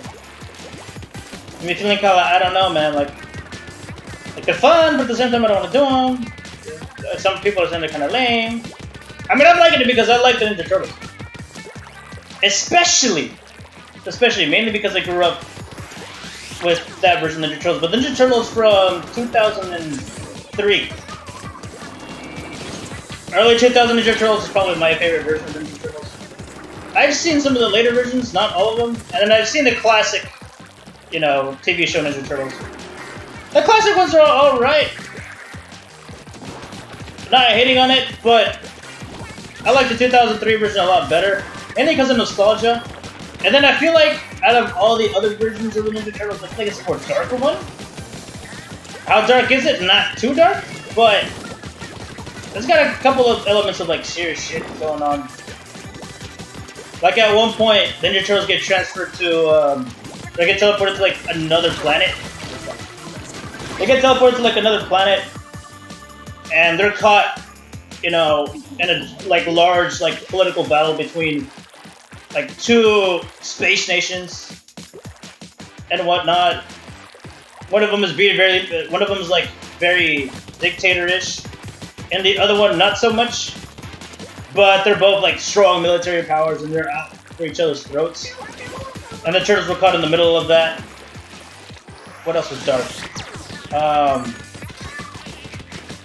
At one point, the Foot Clan was experimenting with mutations and whatnot, and they were like kidnapping humans to do some like underground like mining, mining and digging and whatnot, trying to find like an ancient ruin under the city of New York, several miles like below. That was kind of dark. What else?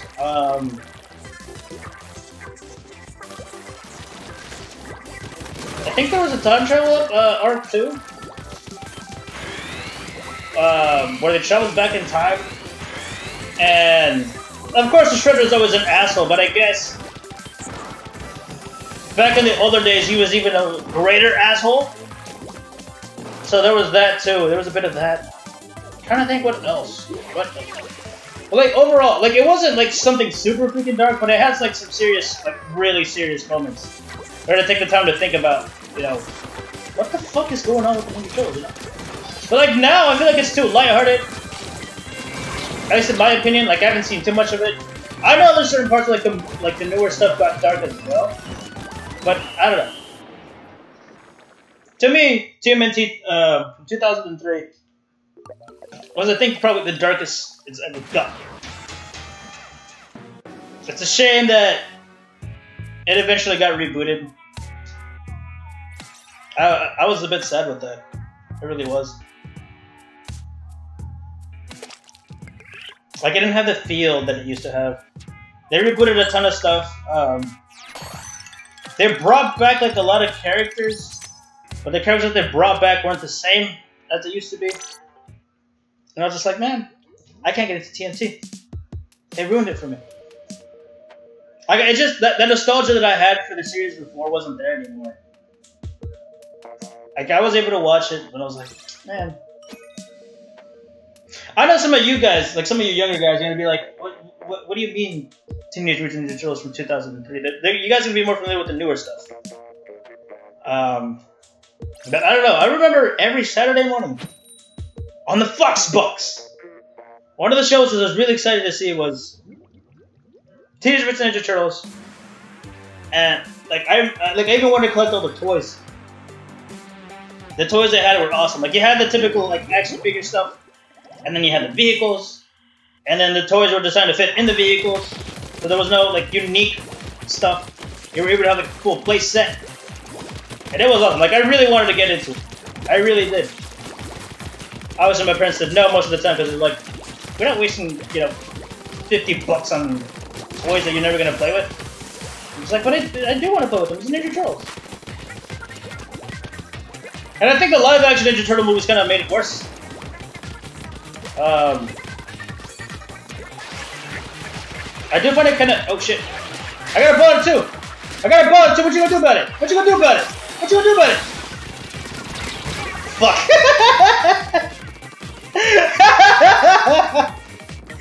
I wonder if he was... We just kept clashing with them. That's great. That dude's probably mad at me that I got the drop on him first. Are you kidding me? Like, he pulled out his baller and I was like, oh yeah, bet. And I pulled out mine and just kept moving each other. Oh man, that's funny. If only some of the other stuff had that too, where like, imagine like two Egypts, like, clash. Oh, you got the baller again. What? Fuck. I couldn't win against that. Yeah, they did that. That was funny. And we are losing! Sword guard, hold up. Was that the V2 gal? No, it wasn't. It was not the V2 gal. It was the duelist? Oh shit! I'm surprised there's not three people that use the 52 gal. The 52 gal, in my opinion, is a pretty powerful weapon. Not the most versatile one, but it's a strong one. Like a good solid 3 hits, right? A good solid 3 hits, and I'll take somebody out. I'll take 4 to 5 if they're using ink armor. But even then, you don't want to mess with that weapon.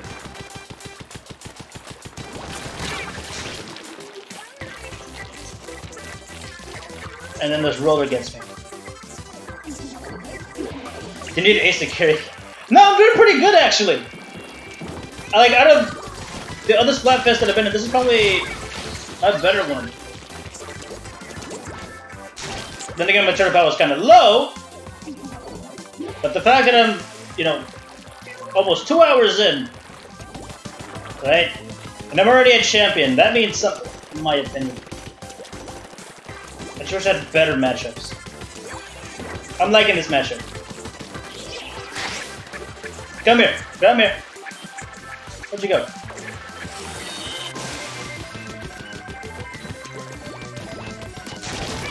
That roll is probably bad. I don't like him getting me before so many times.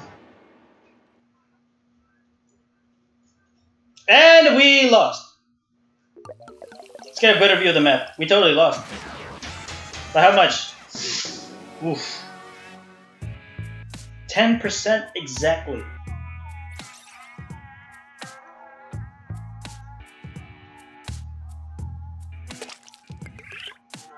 I feel uncomfortable with the video too, I don't think I'm gonna switch to anything else. I usually do mess around with other stuff every now and then, but now I'm sticking to the video too. The maps have been updated! Let's see what we got. The Reef, Moray Tower, Shifty Station. Still stick with the 52 gal. I wish we had the classic 52 gal from Splatoon 1. 52 gal with the Seeker and an Ink Strike. The closest thing to that now is a freaking what are they called? Curling bombs and then a Stingray. To me, a curling bomb is like a nerfed Seeker. Because the Seeker, for those who never played Splatoon 1, the Seeker, okay, so the curling bomb, right? It's like a little thing that you throw, and it creates, like, as it travels, it paints the ground, it creates a little path of paint, and it eventually blows up, and it can bounce off the walls and stuff like that. The Seeker was similar to that, except the Seeker was also capable of locking on, right? So if you got caught in a corridor, right, and somebody shot a like threw a Seeker at you, it's over. You're already lost. You're already lost. Unless you had the, like, back in the day, they didn't have ink armor. They had the bubble stuff, right?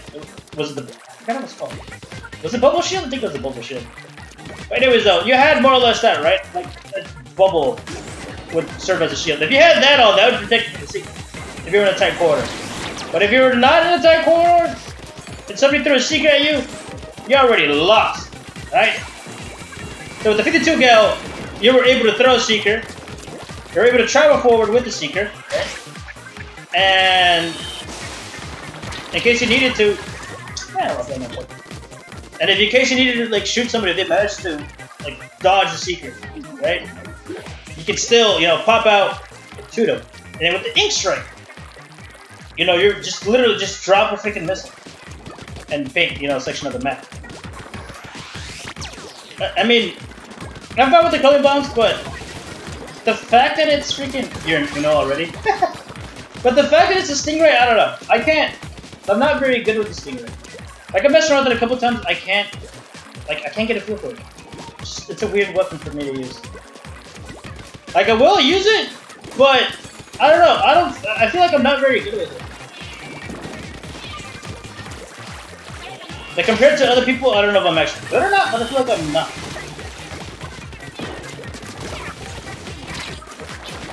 Fuck!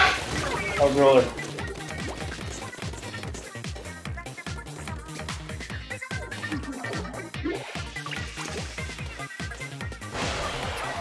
Judging by the map. Oh, fuck. Why did you get him like... That's one thing that I... Oh, fuck. Oh, hell no. Oh, hell no. Oh, hell no. You're not gonna take my teammates out. Fucking squid bat me freaking... Oh, hell no. You bitches. Come here. Come here. Dante, right? Ah! That's not Dante. Fuck. I still got it. That... Oh, that's the fool. The nigga with the end zap. Look at that. They're fucking... Oh, no. Oh, hell no. We had him in the ropes, team. What happened?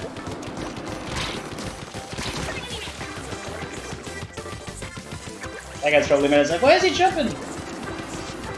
Give me a baller. 10 seconds? Alright, bet. Where's Dante? Where the bitch nigga Dante at? Motherfucker was squid bagging. Nah, I didn't get Dante. But it did win. So I guess that's only half the battle. Half the victory that I wanted.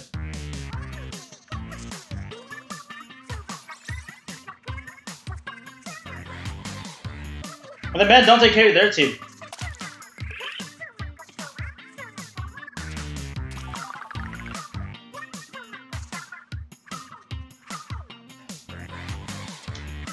Play again? Yes.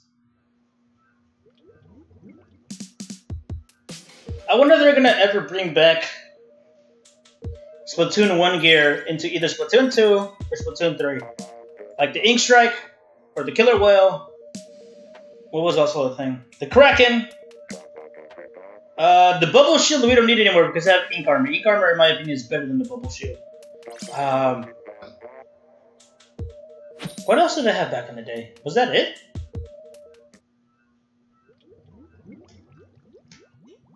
The killer whale, in my opinion, is... See, the killer whale is an interesting weapon. If I remember correctly, the killer whale, that only killed people in their squid form? And it's a lot like the stingray, where like you shoot a freaking big old like thing. Instead of shooting a laser, you shoot waves, like sound waves, right? Like I said, it only affects the inklings in the squid form. And because of how big the ray was, like it would, you know, reach across the map. Stingray is a lot like that, except did these people drop? Oh, and the stingray is a lot like that, except it damages on either form. So I don't know the killer whale would be better or worse than the. Oh, that guy's probably bad. Or worse than the stingray.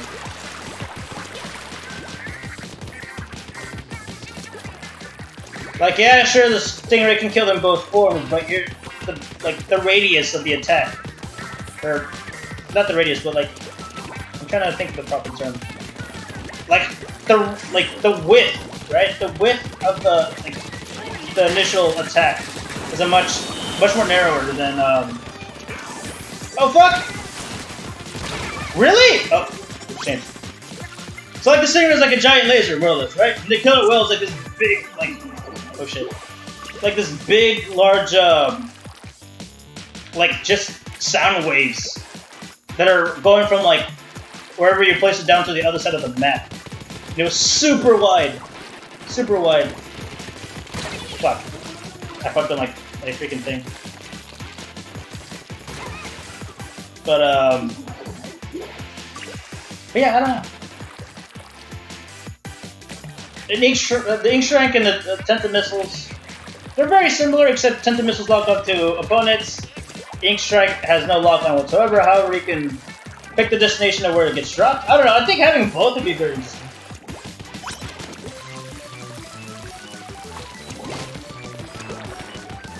Does man just drop? Really? I bet. Oh fuck! No! Yes, teammate. Fellow Gal member said he uses the 96 Gal. Don't squid jump to. Fucking misses. They're making it even worse.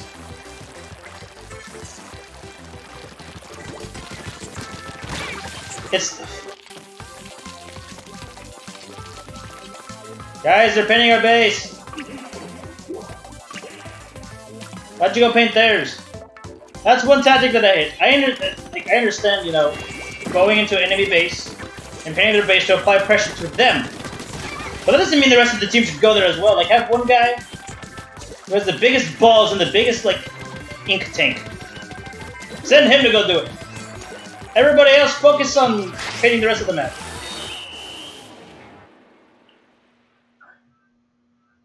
Wait a minute, your notification for Uno? It did. It did show up. Like, look, we lost this shit. Let's look at the map. Our teammates, right? 3 of them went to their side of the freaking map and tried to paint around. I don't know how many died, but it's just like, why? Why are you gonna do that?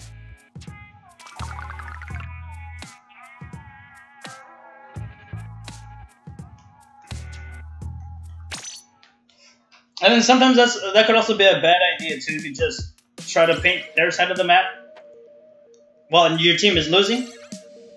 Because if you're the best player in the team, right, and you're like, you know what, I'm gonna go ink their base, and all your teammates are terrible, they're gonna keep constantly dying. They're gonna keep pushing forward to your side of the map as you're pushing into their side. So all your work is to be for nothing, and then you just lose. Oh, it kills both?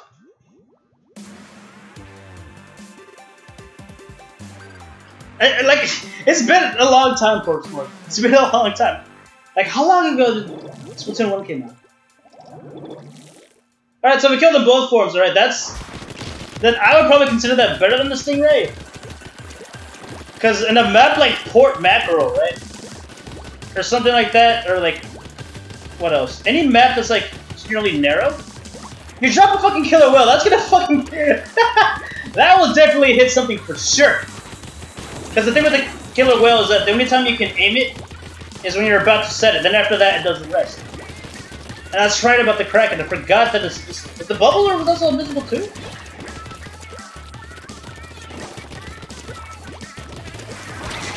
Oh shit. But you know, the Kraken was pretty... I messed with the Kraken a couple times. In my opinion, the Kraken's kind of OP. Because it's like... invincible, then you can attack in the Kraken, and then you can paint. So to an extent, the Kraken was kind of OP. Like, have you ever saw somebody in a Kraken form, and they're swimming up towards you, because that's the only way they can attack? You might as well either jump off, you know, the stage, or just die. I mean, you can escape. Good for you, but outside of that, if you're swimming up towards you, it's over.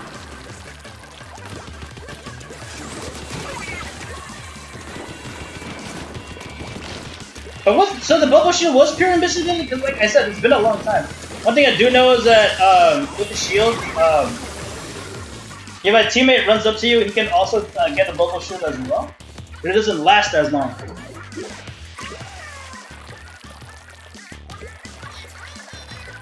Like, you can share the shield with other teammates, but they would have to, like, come into contact with you, get the shield, but I don't remember if it's either...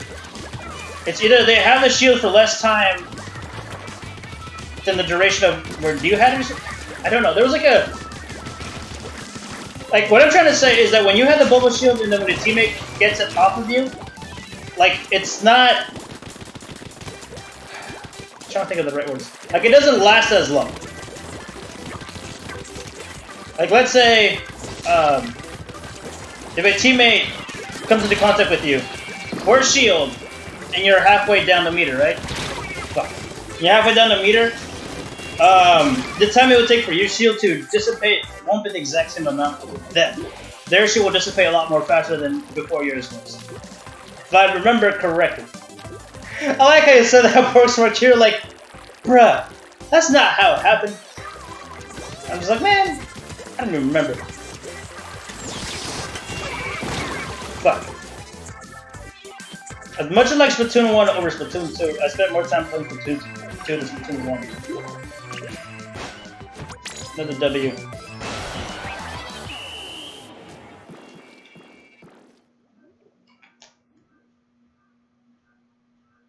Oh yeah, and tower control, that's true. Well, no, because like the thing is with the killer whale, like I said, like the stingray is a concentrated being, and then the killer whale is like this like round ray of sound. And like I said, if you're in a like narrow map and you place the killer whale in the right spot, you're gonna hit something for sure. You're gonna hit something for sure. And if you don't hit anything, you're gonna cause people to back the fuck off.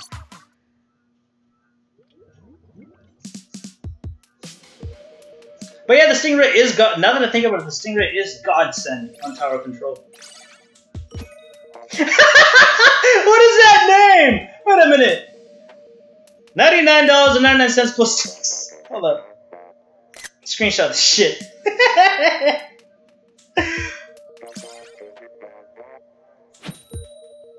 No, I'm not trying to say it didn't take away time from the special, but like when the teammate got it, I think it was it didn't last as long.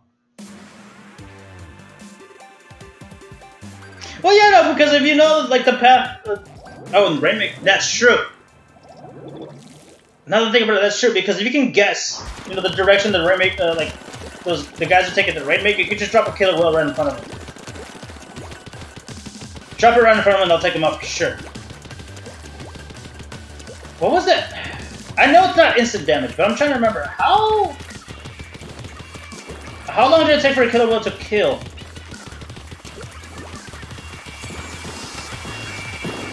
Because I know for a fact the killer whale doesn't, like, it doesn't kill the moment you drop it. There's like a delay, and then it kills if you're in the blast all the way.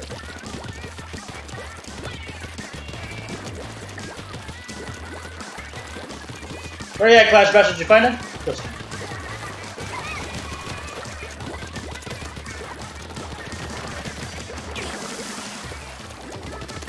Alright, so far so good. Our team has him in the danger zone.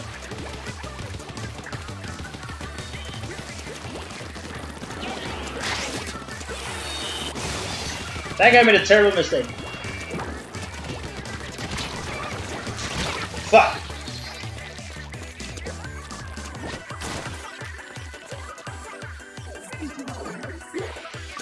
Let's go jump. Let's go jump. 999 plus 900. $99.99 plus tax. Carry our team to victory. I want to see you on top of the leaderboard. Not me. For once, I don't want to carry the team. You carry the team. Oh man. You know what I always wanted to see in Splatoon? By this point, there's other YouTubers that do with other things now, but there's a YouTuber that I follow. His name is Anthony Pitt1. And he makes like a lot of like montage like videos and whatnot. But they're like meme based. And he plays a lot of Rainbow Six Siege, right? So he, like in the videos, you know, it'll be a montage of him pulling up kills. And then in the montage it'll be him doing like stupid shit. He'll be playing copyrighted music. He'll be messing around with a bunch of filters. It'll be like a super like hardcore like meme video centered around a video game, right? I've always wanted to see that with Splatoon.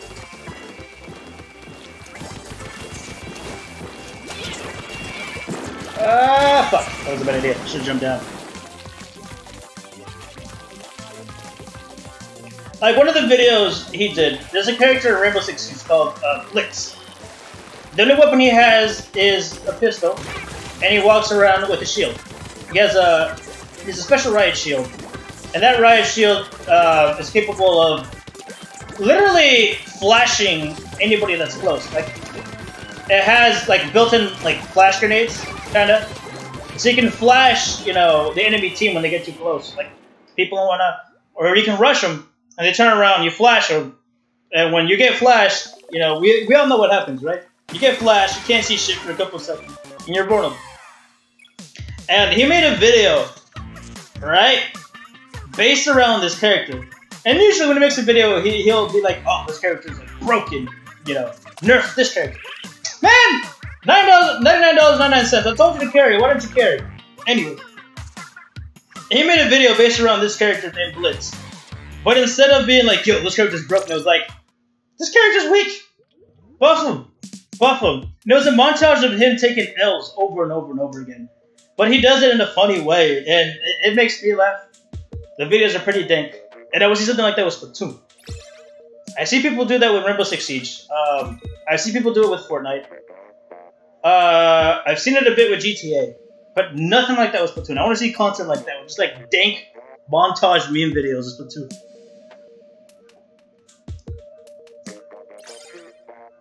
Oh, did it really? Who are you talking about? The YouTuber? I'm talking about Anthony Pitt1.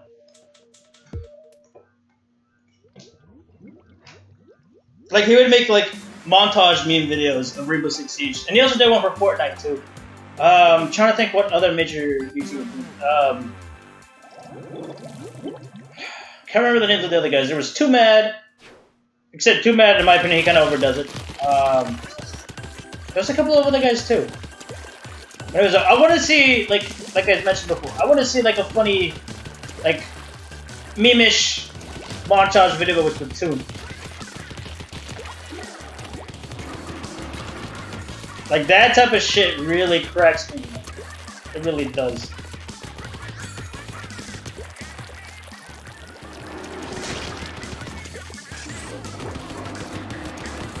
Not the missiles, oh no!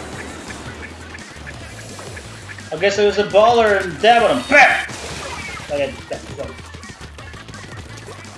If a ball's about to go off, either one, try your best to shoot it down, or two, just run away. If you just stand there, that's a free kill.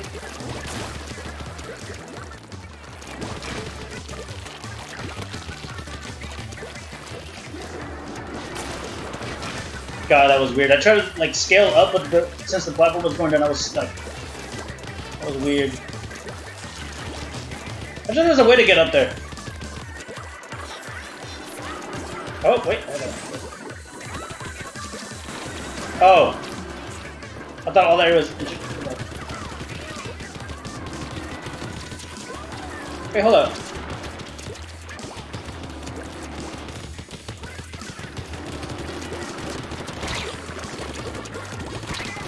I just realized that that platform moved based around who paints it? Is that a thing? Wait a minute. Wait a minute. Am I only noticing? Okay, hold on. Okay, so I'm painting it right now and the platform is dropping.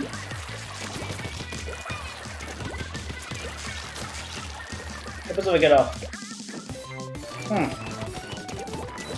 Because that platform was shifting up and down.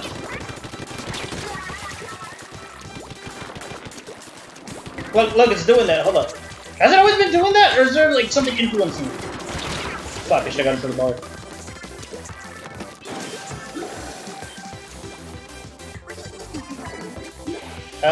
Let's see here. AJ, don't fail me. AJ, you failed me! Fuck. Wait a minute, no he didn't. No he didn't! No! Go around. Fuck. None of those hit. Why? I had him in the ropes. Alright, AJ. Don't fail me. Don't die. Didn't die? Good.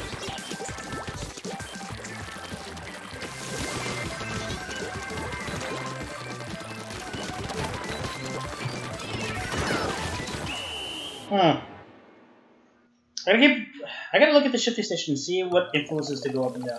Because there was at one point, I was on it, and the dude from the other team was on it. Then as we were painting, it kept going up and down.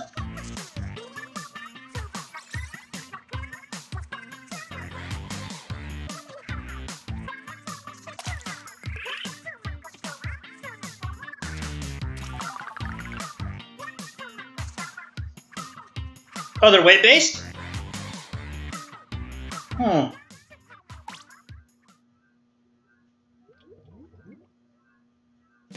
Interesting.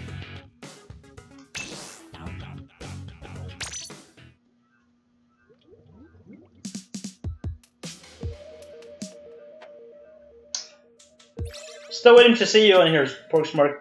I actually, who was it? Fresh Jack the Ripper.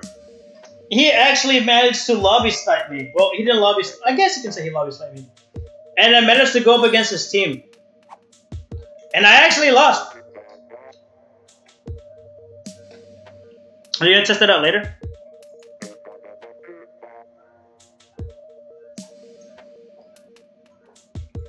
Like I went up against Fresh, and in my opinion, Fresh did really good. Because yeah, he hasn't gone too much into this game as I have, or as anybody else that I play with has. But his team managed to put up a fight, and my team lost. And I was surprised. I was like, damn. You literally sniped me, and you beat me. And normally I'd be like, you know, what the fuck? But I was like, you know what? Respect. Respect that.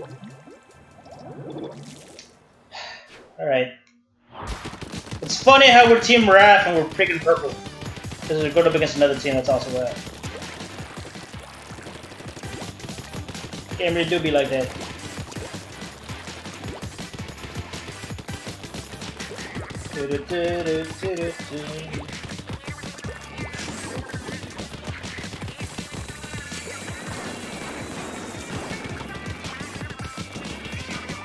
I really hope that in like future Splatoon games, the winner doesn't just receive, you know, like the shells and whatnot. I wish that they get a little something extra. In my opinion, it should be like a Splatfest tee, right? So, well, not the Splatfest tee, but like either T-shirt or gear based around the the team that won. So, like in this case, right? Oh shit! I freaking slipped and fell. Oh really? Damn. But like in the case of like Raphael and Donatello, like if Team Raphael wins, right? They get a shirt that says, you know, that has a victory with Team Raphael on it. It's like an additional like set of gear you get to keep. In my opinion, that'd be pretty dope. Because in this like version of Splatoon, it doesn't matter what team you're on. Hold up, what's the exact difference between the winning team and the losing team if you are like If you reach king status or queen status. Because I know there's a difference, but it isn't like too significant. Like there's like a what, 4 or 5 shell difference? I mean, if they want to keep things, you know, like that, I mean that's fine, whatever. But give the winners a little something extra. Like if you really want people to duke it out for the Splatfest, give them an extra incentive, right? To go forward and to win. Like don't join the Splatfest, you know, just for fun. But I mean, it's fine. You know, there's no problem with that. But, you know, switch things up a bit. Be like, oh, if you win, by the way, not only you get this, but you get this too. He broke my ball. Hold on. He almost broke my ball. Let's see if he turns around this way. But I think if there's like a little something extra thrown in there. Damn it. If you win, in my opinion, people are going to be like, alright, we got to take this seriously. See that article of clothing that we're about to get? We gotta make sure we work towards getting that.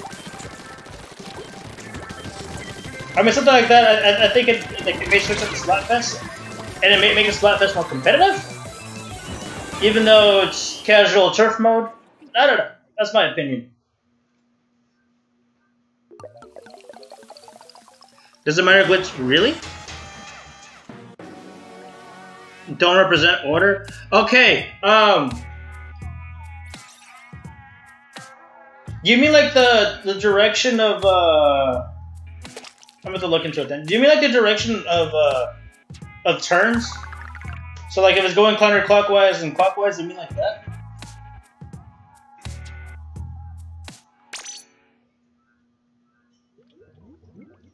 Hmm. I may look into that and see. Really? I mean, I don't think it's something too serious. Cause like the game automatically does it for you. Like yeah, sure, that like the circle may not update. Cause I've seen the layout of Uno. I've seen enough like people like play Uno. So I know how the game works mechanically. But I mean, should that be something we should fix? Yeah, but yeah, see, no, like that's fine too. But it's like there would have to be like an extra incentive to get people to like get more into the Splatfest, in my opinion. Because I mean, this game, like the Splatfest, are literally just it's like a popularity contest with a twist. If the team, you know, you decided to join does good enough, you'll get a little something, right? And I get it, you know, like a minor bonus is fine, but like I said, add the a little something, you know, unique to the winners, right? And the game becomes a lot more competitive, and that would engage people into Splatfest. In my opinion, something like that would be pretty dope.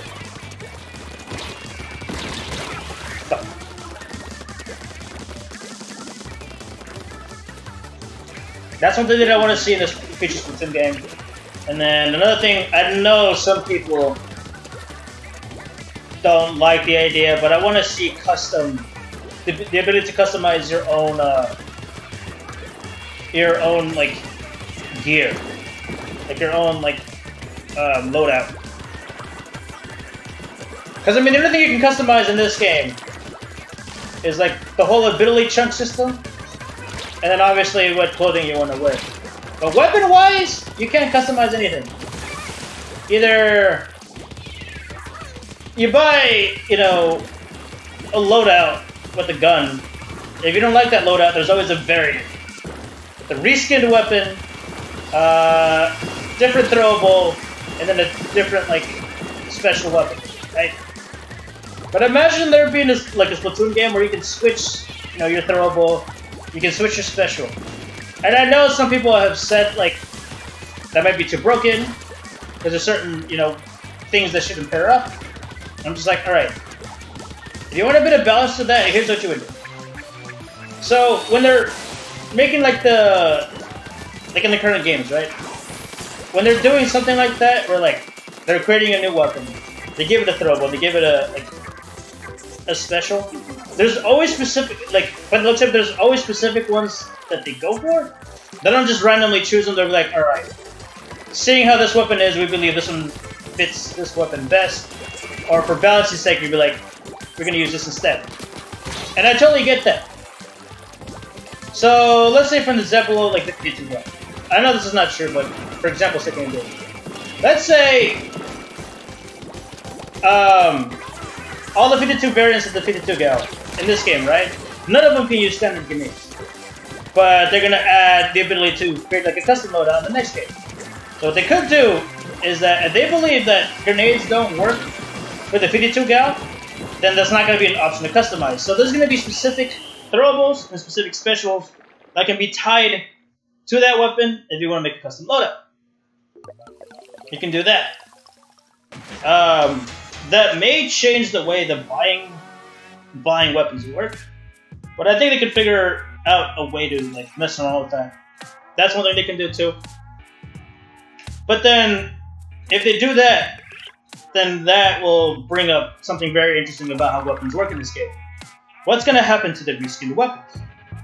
And I think if they're going to do a custom loadout, right?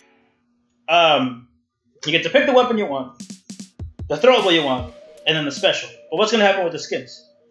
If you want to get the people to use skins, what you could do is one, make the skins, have the skins make the weapon look completely different. But if they're not going to do that, what they could do, and this is something I've thought about it too, and I talked about it with Ace, and with the skin part, he agrees. Somebody's named All Might. But what they could do is that if you wear a specific skin for your weapon, right? You have a specific skin equipped to your weapon. What they could do is, let's say you want to level up your gear, right? If you wear, or if your gun is equipped like a specific skin, you get like an extra bonus, experience points to level up whatever gear you have equipped. That's specific gear. So like, you know how there's like different brands of gear, right? If you wear a specific skin, that skin will help level up a specific brand of gear.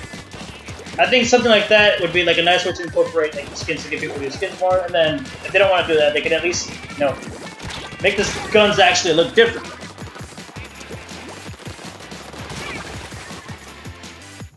What do you mean like a little squid?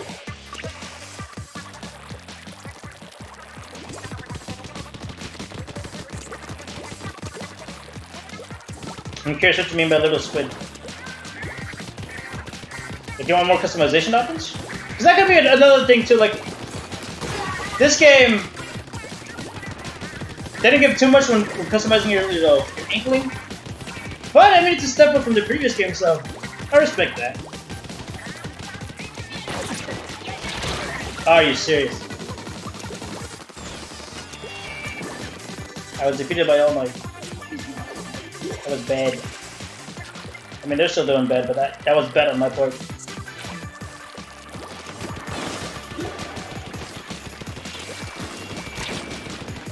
Where'd he go? Behind me? Oh!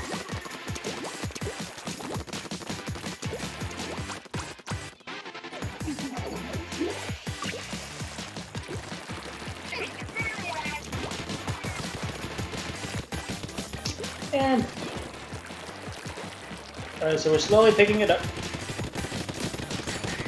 Not even! We're kicking ass! What am I saying? Who up here? Whoever's up here is dead. Or not. It's fine too. I'm making looking good.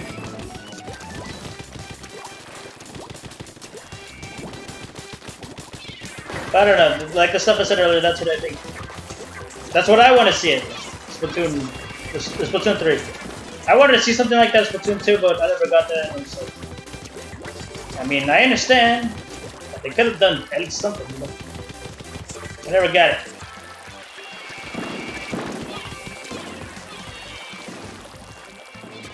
What are they painting? Just their side of the map, really? They got their... Oh, no. Flash Blaster! Fuck. Oh, it's a Rapid Blast. Never mind.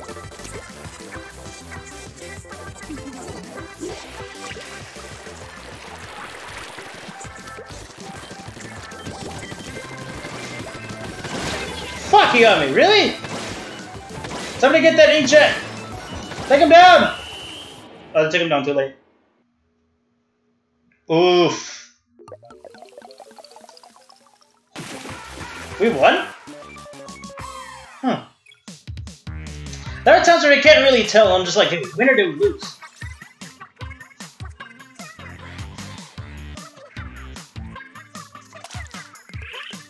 They're at 53. We're almost the king.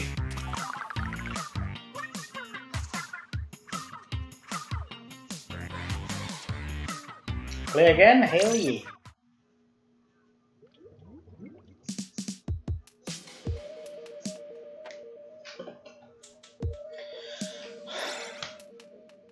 I wonder how many more Splatfests are they gonna have for Splatoon.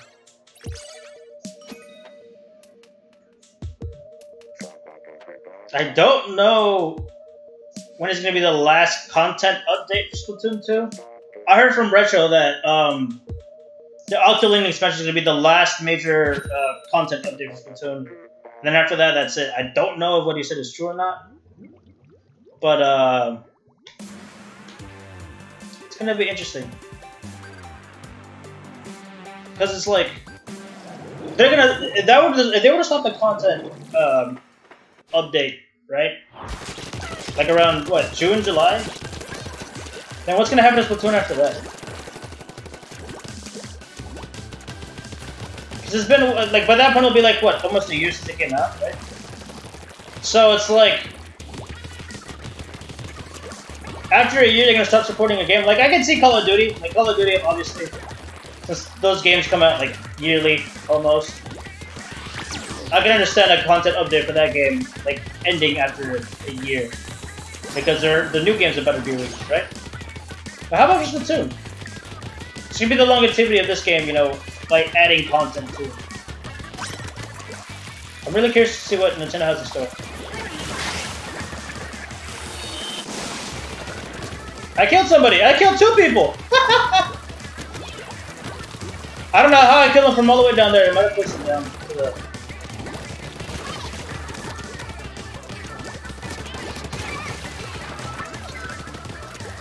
Alright, fellas. These guys are doing bad. I mean, very, very bad.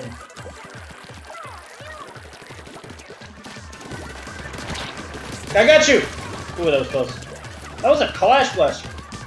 Like, I'm not afraid of Clash Flashers like everybody else is. I don't know if I've said that before in previous streams, but...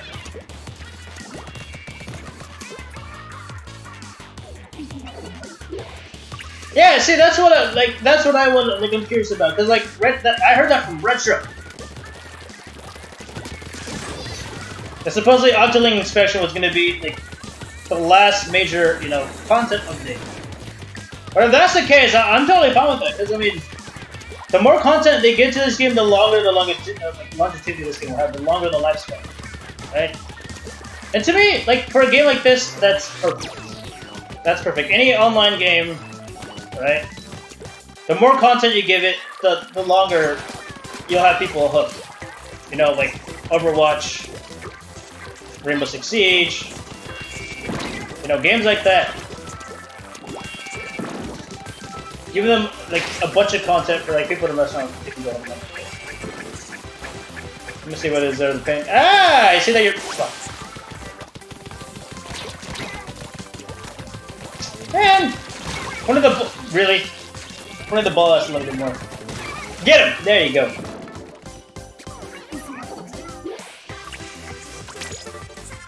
But, hopefully they... I mean, if they support this game for 2 years, I mean, that'd be pretty good. They can support it for more, though. That'd be even better. Because, I mean, knowing Nintendo, if they really wanted to, they could make Splatoon be, like, have a new game come out on every console. Kind of like with Mario Kart and, like, Smash, where, like, the moment a new console comes out, they're already working on a new game for it, with a new title, and whatnot. So, I don't know. If that's going to be the case with Splatoon, I think that'd be great. Just giving more support to this game for at least another 2 years. And then they're gonna have people hooked.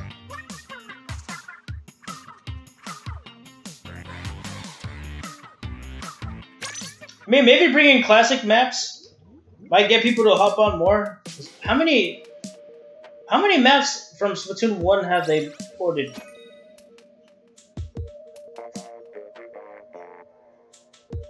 I'm thinking right now, trying to remember which ones.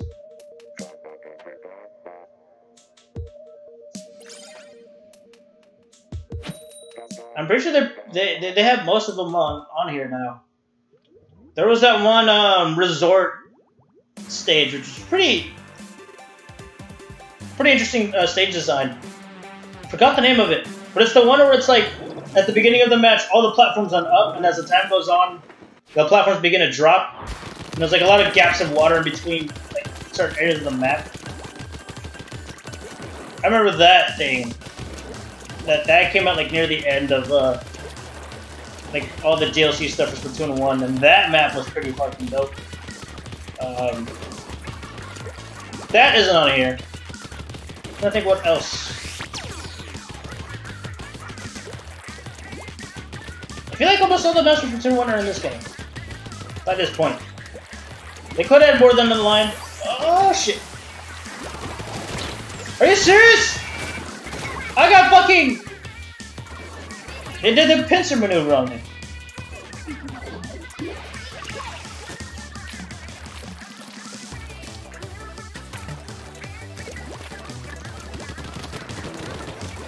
My team is here, don't worry. We must keep pushing. Keep pushing.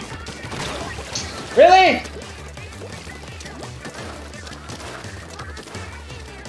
You know what? I gotta give respect to that guy. It just took me out. He has a tent umbrella. I tried using that thing. One of the dudes that I play with, he tried using it too. Like normally, and this is any game. Like usually when I pick something, whether it's like a fighting game and I pick a fighting character, it's like a shooting game and I pick a gun. Like I'll pick something that I can like get the flow of, right? That I feel more comfortable with. But then there's always that rare case of me trying to get something that like I want to try out, right? I want to teach myself how to use. And the tent umbrella was one of those things. Like I wanted to teach myself how to use the tent umbrella, and for the freaking all that time that I spent with the tent umbrella, I could not get like that thing. I really wanted to learn how to use it. I could not.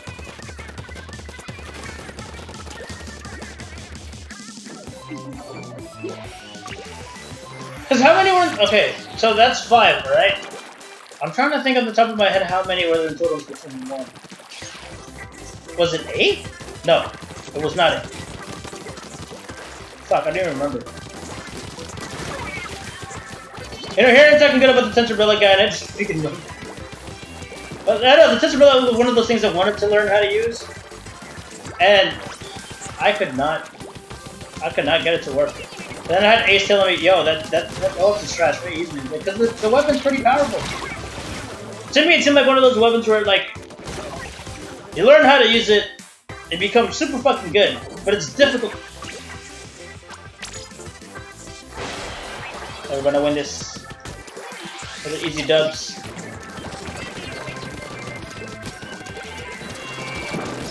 As you notice, as we continue with these matches, I'm not the top player of the team.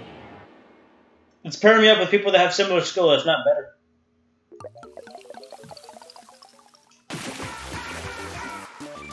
We're gonna see right now where I landed at.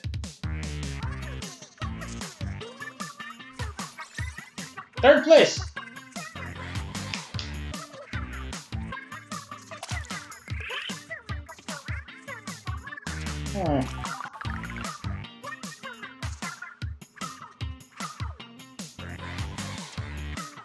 Should I switch things up, or... You know what? As a test match, I'm gonna switch things up. Let's see. Let's get that dually switchers going. As for shoes... Don't know. What's that? That's for the bandana. I really like this bandana so much.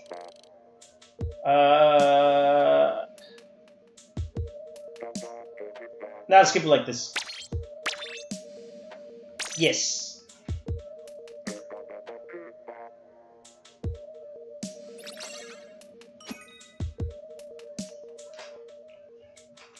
last week I almost hit. Did I hit 2K for Turtle Power? I don't remember. I think I did. And then this time around, I can't get past 1800. I can get a lot of good match, but I haven't been getting. Like, I haven't been going up against teams with high enough Turtle Power. Maybe as I reach towards King?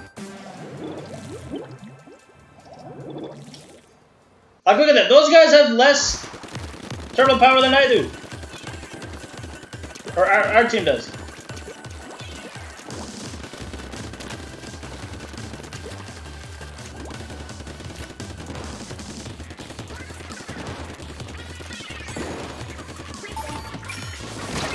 Fuck. Let's shut the missiles.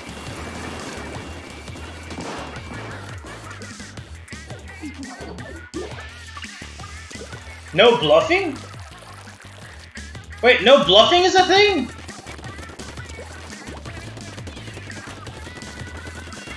Daga, seriously, it sounds like you're part of the QA team right now, man. It sounds like you're just searching out bugs. You're like, I found this thing, and it needs to be fixed. I found this thing, and that needs to be fixed. Yeah, I always thought about trying to get a quality assurance job. I know I have to move out of state for quality assurance. But for those who don't know what quality assurance is, those are the guys who like debug the games, right? And I've thought about doing that. Oh shit! I thought about getting a job at quality assurance, but I've heard so many bad stories about quality assurance. I'm just like, I change my mind.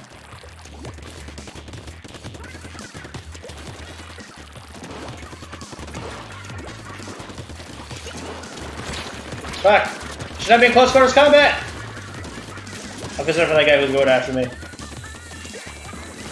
It's like, yeah, I'm about to get him. Why does he keep rolling? And somebody else was like, no!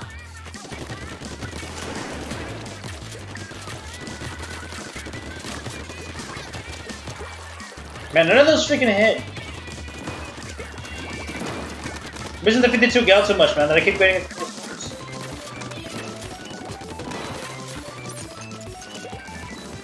The 52 gal is not a close quarters gun.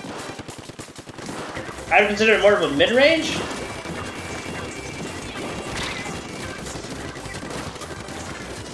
Fuck. Are you serious? You're just playing it normally?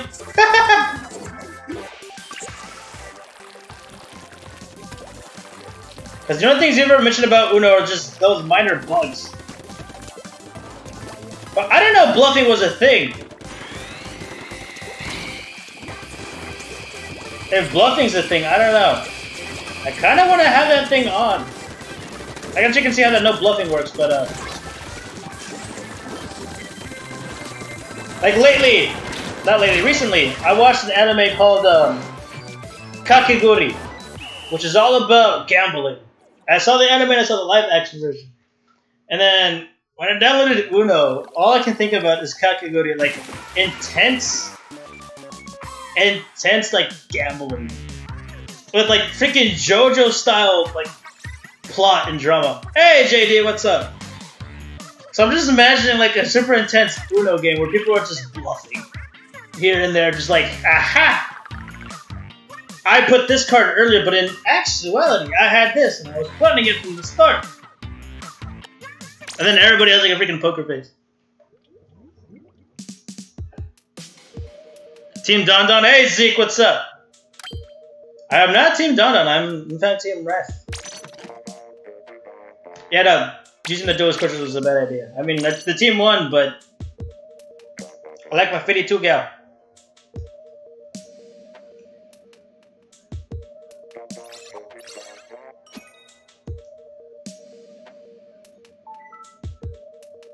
Man, I really wish I got around to having Ace in them. Like a full squad going. I see you, Zeke, you in that Splatoon.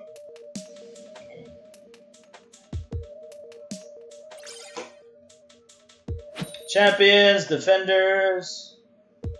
Hold up, have I got up against somebody who's king or queen class? I should be like, I don't pay attention half the time because of the Splatfest. I'm just like, alright, just gotta wait for the freaking loading to happen and then we go into the match. 19, okay, there you go. Now we got something really interesting. Our team is 1920 and we're going against 1930.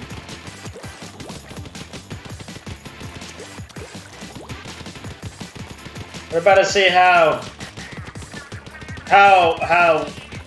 thick this plot is gonna get.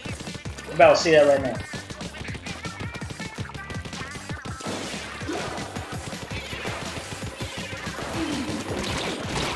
Are you serious?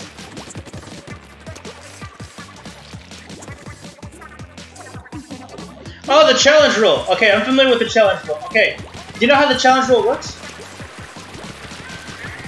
In my opinion, the challenge rule is probably the most sketchiest rule in Uno that you can turn off or on.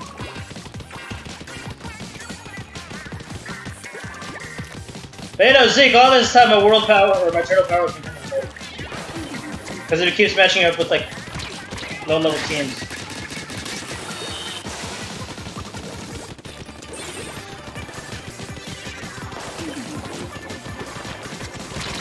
Oh shit!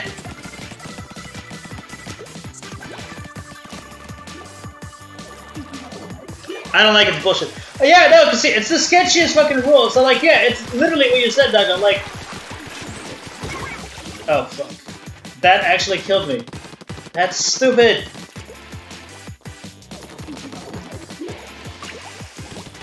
Oh yeah, no, but it's like, so basically what Doug is saying is like, you drop a +4 card on them, right? +4 wild card, and somebody can challenge that. Now, if you could have played a different card, you, like, the person who wins the challenge, and you get 6+ cards. You get punished, right? For doing that. And it's like, however, if the challenge, if you fail the challenge, you get punished for it. I mean, the concept of it is fine, but I don't know. That's gonna, that would make, like, card games a lot more interesting in Uno if you have that thing on. So, I don't know, normally I would have that shit off, because then there's always that one dude that just challenges everything, right? And then you want to stay away from, and that would get you to not use the freaking wild card because of that dude. Yeah, see, Porksmirk, you're freaking power, man. Like, you're too good! And I fucked up. And we lost. Fuck! No! Give me another 30 seconds! I gotta turn this around!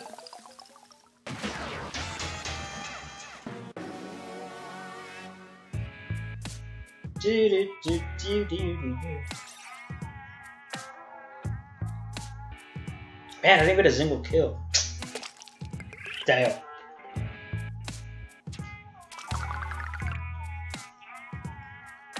I mean, Zeke, you kind of entered a bit late into the Splatfest.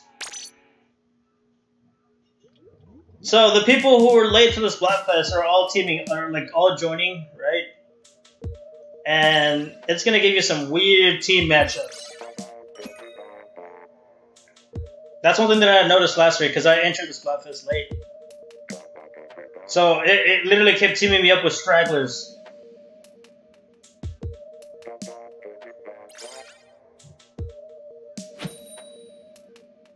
Anyone down to Uno? I got, like, after another stream, if you're still up, I'm down to actually play a couple matches of Uno. Try to see how this game works.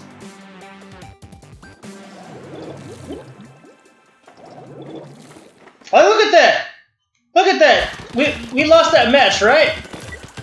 We went from going up against a team of like 1900 down to a team that has freaking 1600. Like what is that? What is that matchmaking?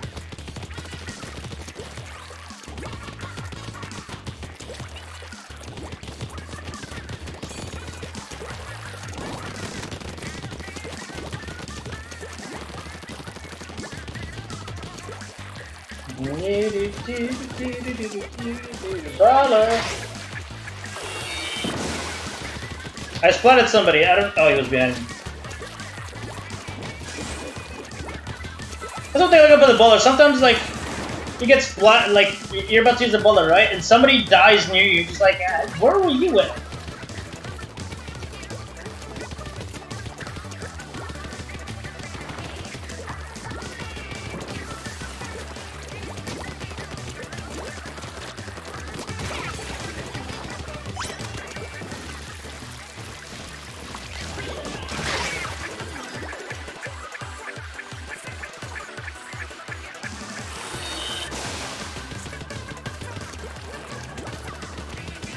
And the changes on, alright, bet. No! Potato aim!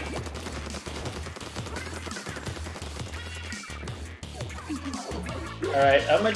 Should I? This is gonna be risky. What did happen with that guy? I thought I was gonna fish. Alright, okay. You missed. I was still in the danger zone. I should probably help paint center, and then after that, we'll push the base.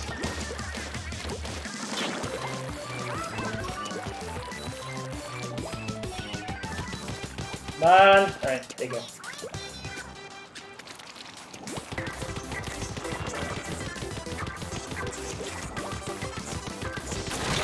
Damn it!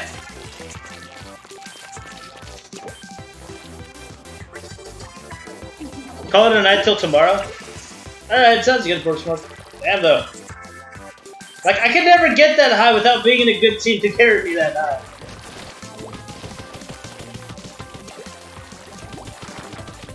Like, that's how inexperienced I am in Splatoon 2. Not that I wasn't any better in Splatoon 1, but I need to hop onto the ground, man. Like, I have so much stuff going on, and then I play so many games that I don't always hop onto the same game like within a week.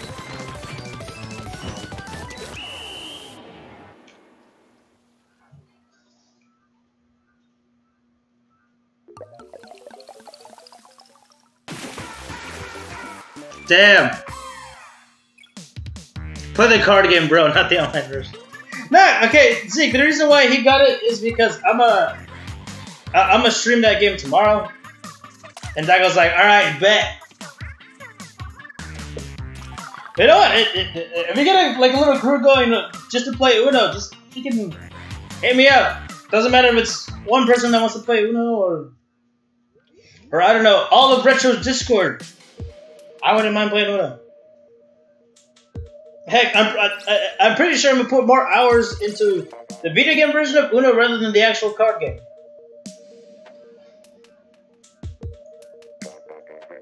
You were in the top 100? Oh, shit. See, here's one thing that I like about the video game version over the card game version of Uno.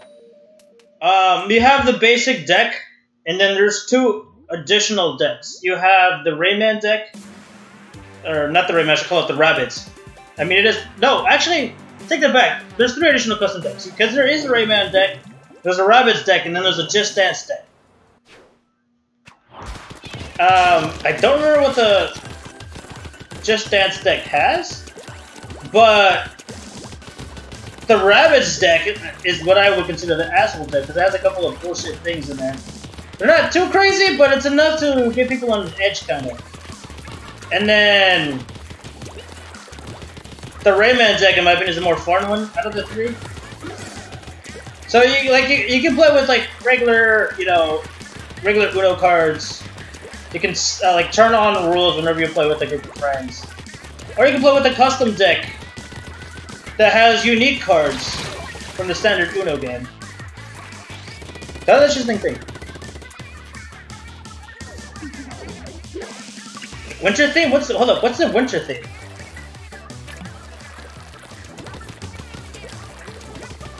Because there's Rayman, Rabbids, and Just Dance. But a winter-based deck? I've never heard of that.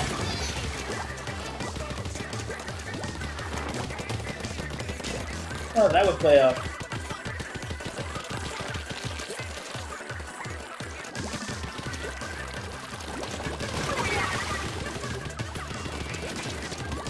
I just realized their teammate is named Fazon, bro.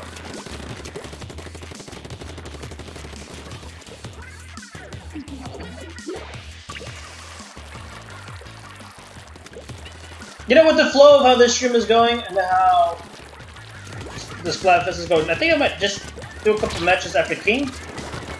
Maybe. After that, call it a night, because low-key I'm getting kind of hungry. I just realized it's hella late. It's 12:05. Then again, it is real nigga hours, am I right? No, I take that back. It's not real nigga hours. I gotta do what I said last week. It's real ninja hours. The Ninja Splatfest. Fucking bucket! God damn!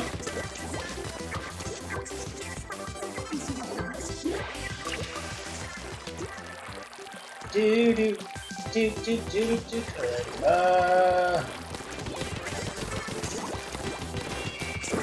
Let's see. No! Oh, he did it.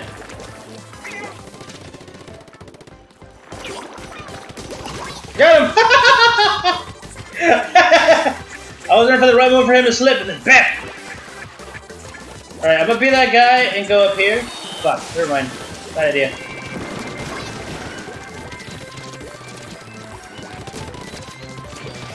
Come on!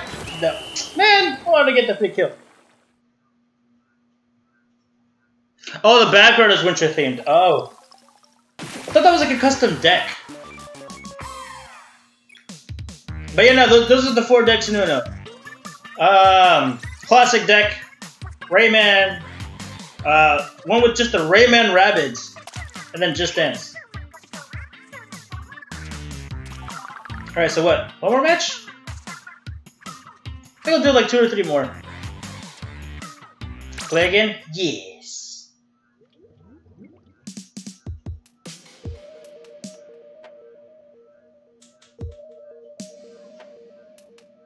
Moray Towers is... I have mixed feelings on Moray Towers. There are times where I can enjoy Moray Towers, and there are times where I'm just like, what the fuck?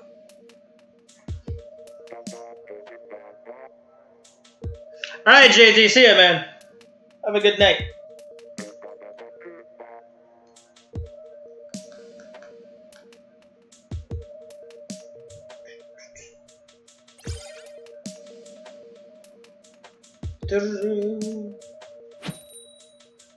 You know what I'm tempted to do before the stream ends? I mentioned this at the beginning of the stream. I got bummed out at the fact that I could not play the TMNT theme. 2003. Start off the stream. But I'm tempted to just spam a link to that video and post it in chat. Be like, yo, you know what? Here's a little something for you guys to watch before you go to bed. Classic intro from the early 2000s.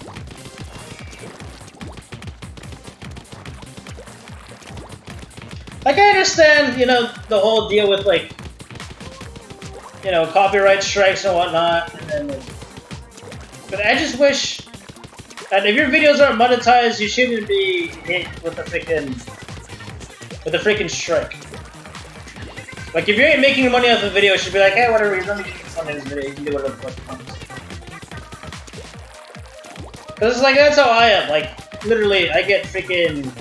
Well, not an actual copyright strike, but it's like a thing pops up saying, "Oh, you can't make any money off this video." Or, "Oh, this video is banned in several like freaking countries." I'm just like, well, I mean, copyright music is coming out of the game. What am I supposed to do?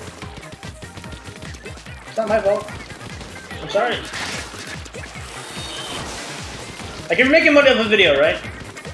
And you're playing something copywritten and you don't have no rights to play it, I can understand, you know, the video being, you know, banned in several countries. Flags and whatnot, I can understand that.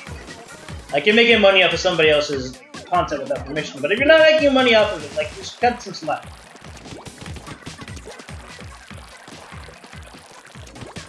I mean, the same goes for you, Nintendo.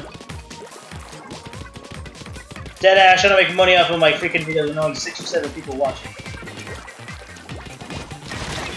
Oh shit! Where'd you come from?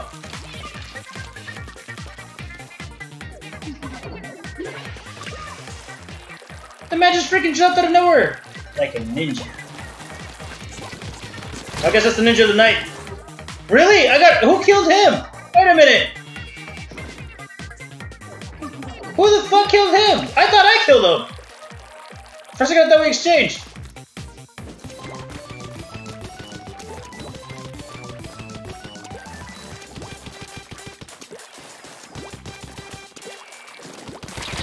We have him in the... Never mind. I was gonna say, we have him in the ropes! And then Daisy over here takes me out. Squid jump?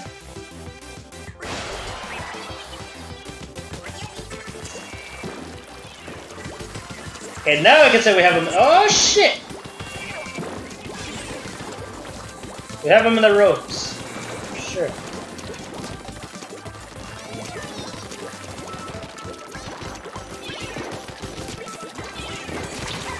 Get him!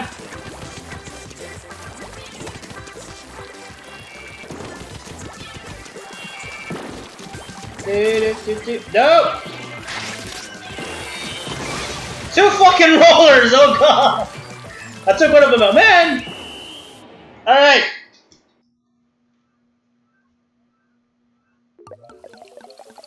Good guys, bad guys.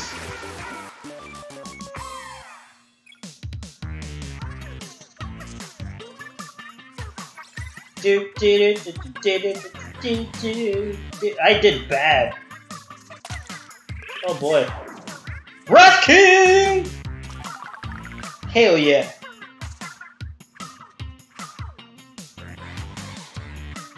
Play again? Yes. 2 more matches, and then after that, I'm gonna end the stream.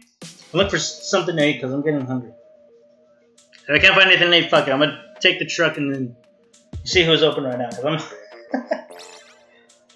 It normally doesn't happen when I stream late, but there's always that case of I'm up late at night and I get hungry and I just want something to snack on.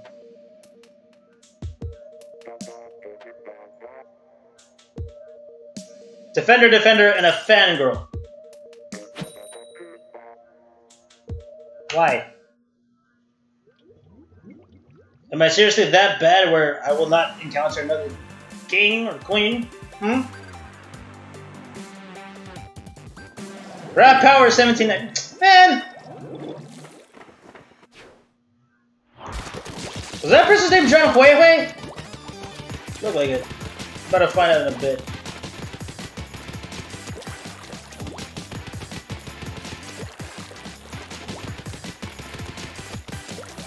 You know, as I mess around with gear more and more, spawn beacons, in my opinion, are... I wouldn't say it's a bad idea, but it's kind of one of those things where it's like, should you really use them or should you not? Because when you're in solos, right, you drop a beacon, right?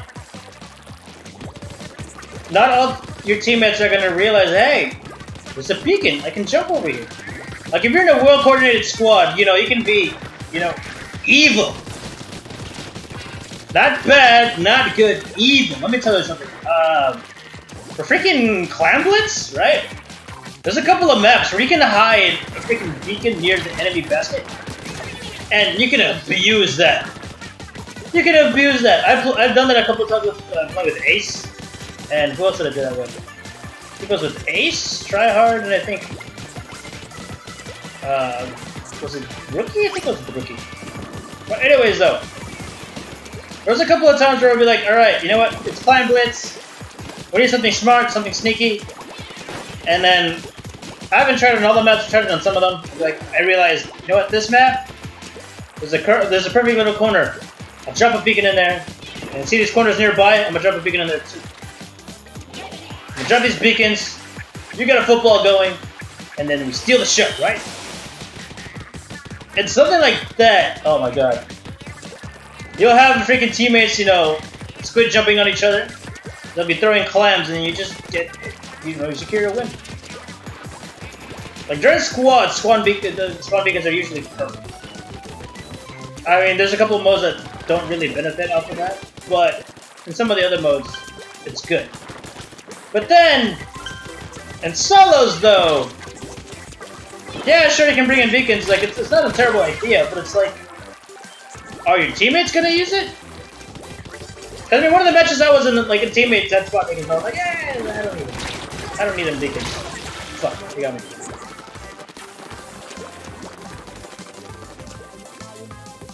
I'm still trying to snipe you, really? I don't have to be super good. Like, you're too high. And then also, blasters are freaking perfect for Turf War.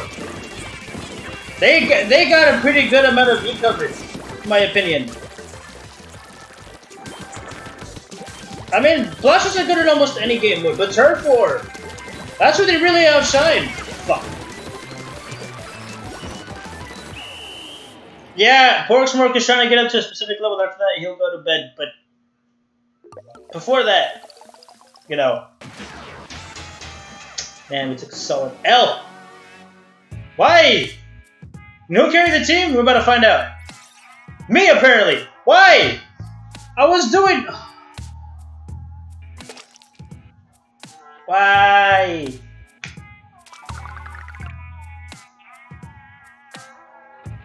Right, una más. Una más, maybe? Yes, no? I don't know. Who is sending messages in Messenger? Are these guys playing Fortnite and are they bugging me for it? No, it's not. Oh, it is, but it isn't.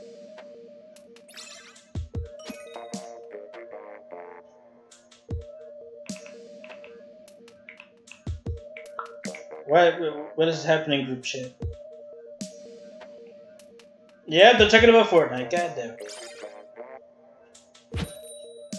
Man, low key, I'm sick and tired of Fortnite. Low key. Why? Because I'm not good at it. I'm not good at it. Hold up. What do you mean, yes? Did I just get stream sniped? Hold up. Did you probably... Damn it. What do you mean, damn it? Oh, that wasn't? Oh. I was like, wait, did you stream snipe me? Like, for a second, like, you had me thinking, because you said yes. And then match was just starting, I was like, oh no. It's over. Might as well just freaking jump out the stage multiple times and leave. Man, Pork Monkey got me excited. And worried. And I was gonna say, I mean, Fortnite's an alright game. The fact that it's free means I can play with anybody, but I'm not good at it. I'm not good at it. I take so many fucking L's. I don't even remember the last time I won a match. Well, actually, take that back. I did win a match recently. That was only 50 versus 50. In a game where half of the freaking lobby carries you. Double kill, triple kill, triple kill, triple kill. Where you at? Ah, man. Those guys are probably mad though, but I wanted that triple. Hold up. Is he coming up here? Yeah, he is. Big mistake.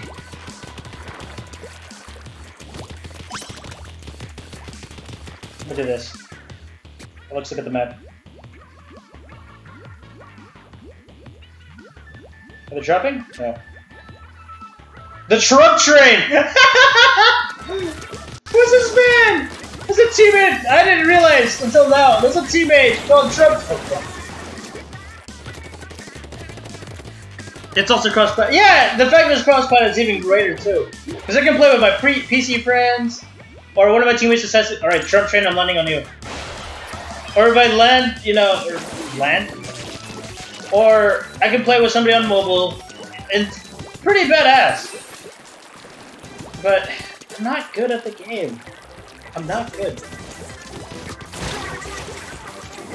I mean, there are times where I get a decent amount of kills, but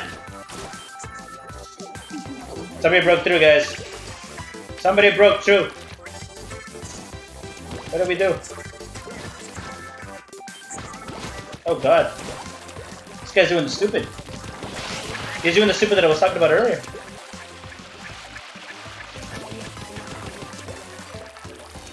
Like, I'm covering his tracks up as we travel up. What are you gonna do, travel down?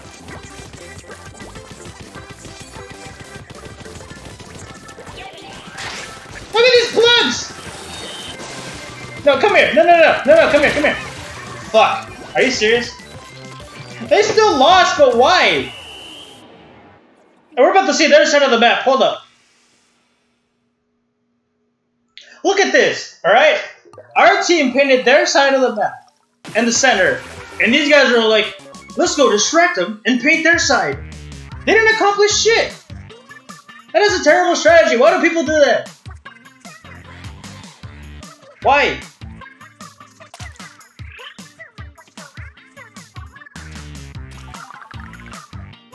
You just get slam jammed?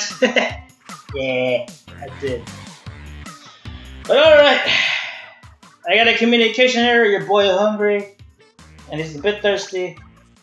And I already reached Raft King. I can probably play with some teammates tomorrow morning. But yeah, that'll do it for tonight.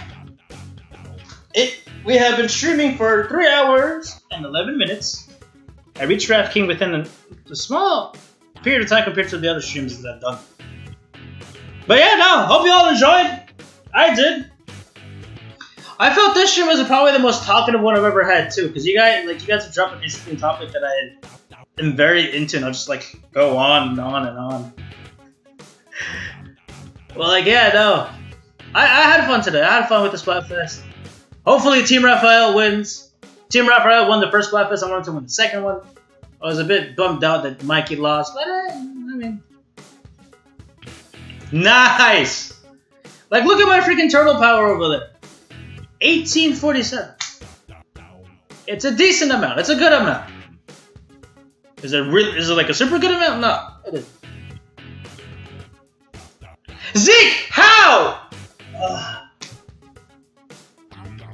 See, I hate matchmaking in this game sometimes. Like, what the fuck? Oh shit, timeout. Wait a minute. No, ooh. But here's the thing though, Brooksmark, you're Team Donnie, right? And then Zeke, are you Team Donnie too? If that's the case, you guys may team up.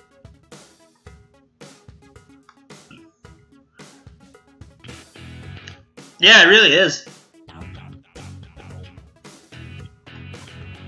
Alright, so I'm about to head out. Question, do you guys really want to see the classic 2003 Ninja Turtles? Ninja Turtles theme. This is the theme that I would have played if I was able to do it. Because, like, here's what I did. I did some research on the song, right? I went around trying to see if I could, you know, if I was able to play it. I know it was copyright strike, but I wanted to make sure that it was safe to play. And, like, I spent a good amount of time trying to figure out what's up. And in the end, I checked different websites and whatnot. I went to the technical stuff. And then I found a method to find that out on YouTube. And then I went on YouTube. And YouTube was like, nope, you can't use it. You put that on your stream, and then when it gets uploaded, we go take that video down. No touching.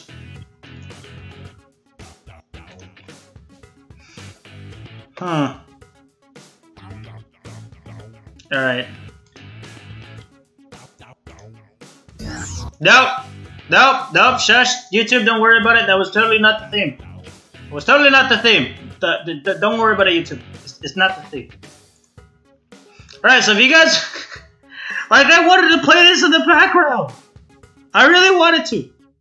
But if you guys want to know what I talk about, here's a little piece of my childhood and what I wanted to do, but I couldn't do. But hey, even though I couldn't play the theme of 2003 Teenage Mutant Ninja Turtles, I at least had 2003 Donnie and 2003 Raphael, so I'm good with that. So, as I mentioned before, I hope you all enjoyed, because I did. And I'll catch you all tomorrow. Or I should say tonight, because it's already Saturday. So, I'll catch you all later on tonight. Tonight is not this night, but you know what I'm saying. Catch y'all when I do Uno, if you guys manage to stop by. Anyways, later!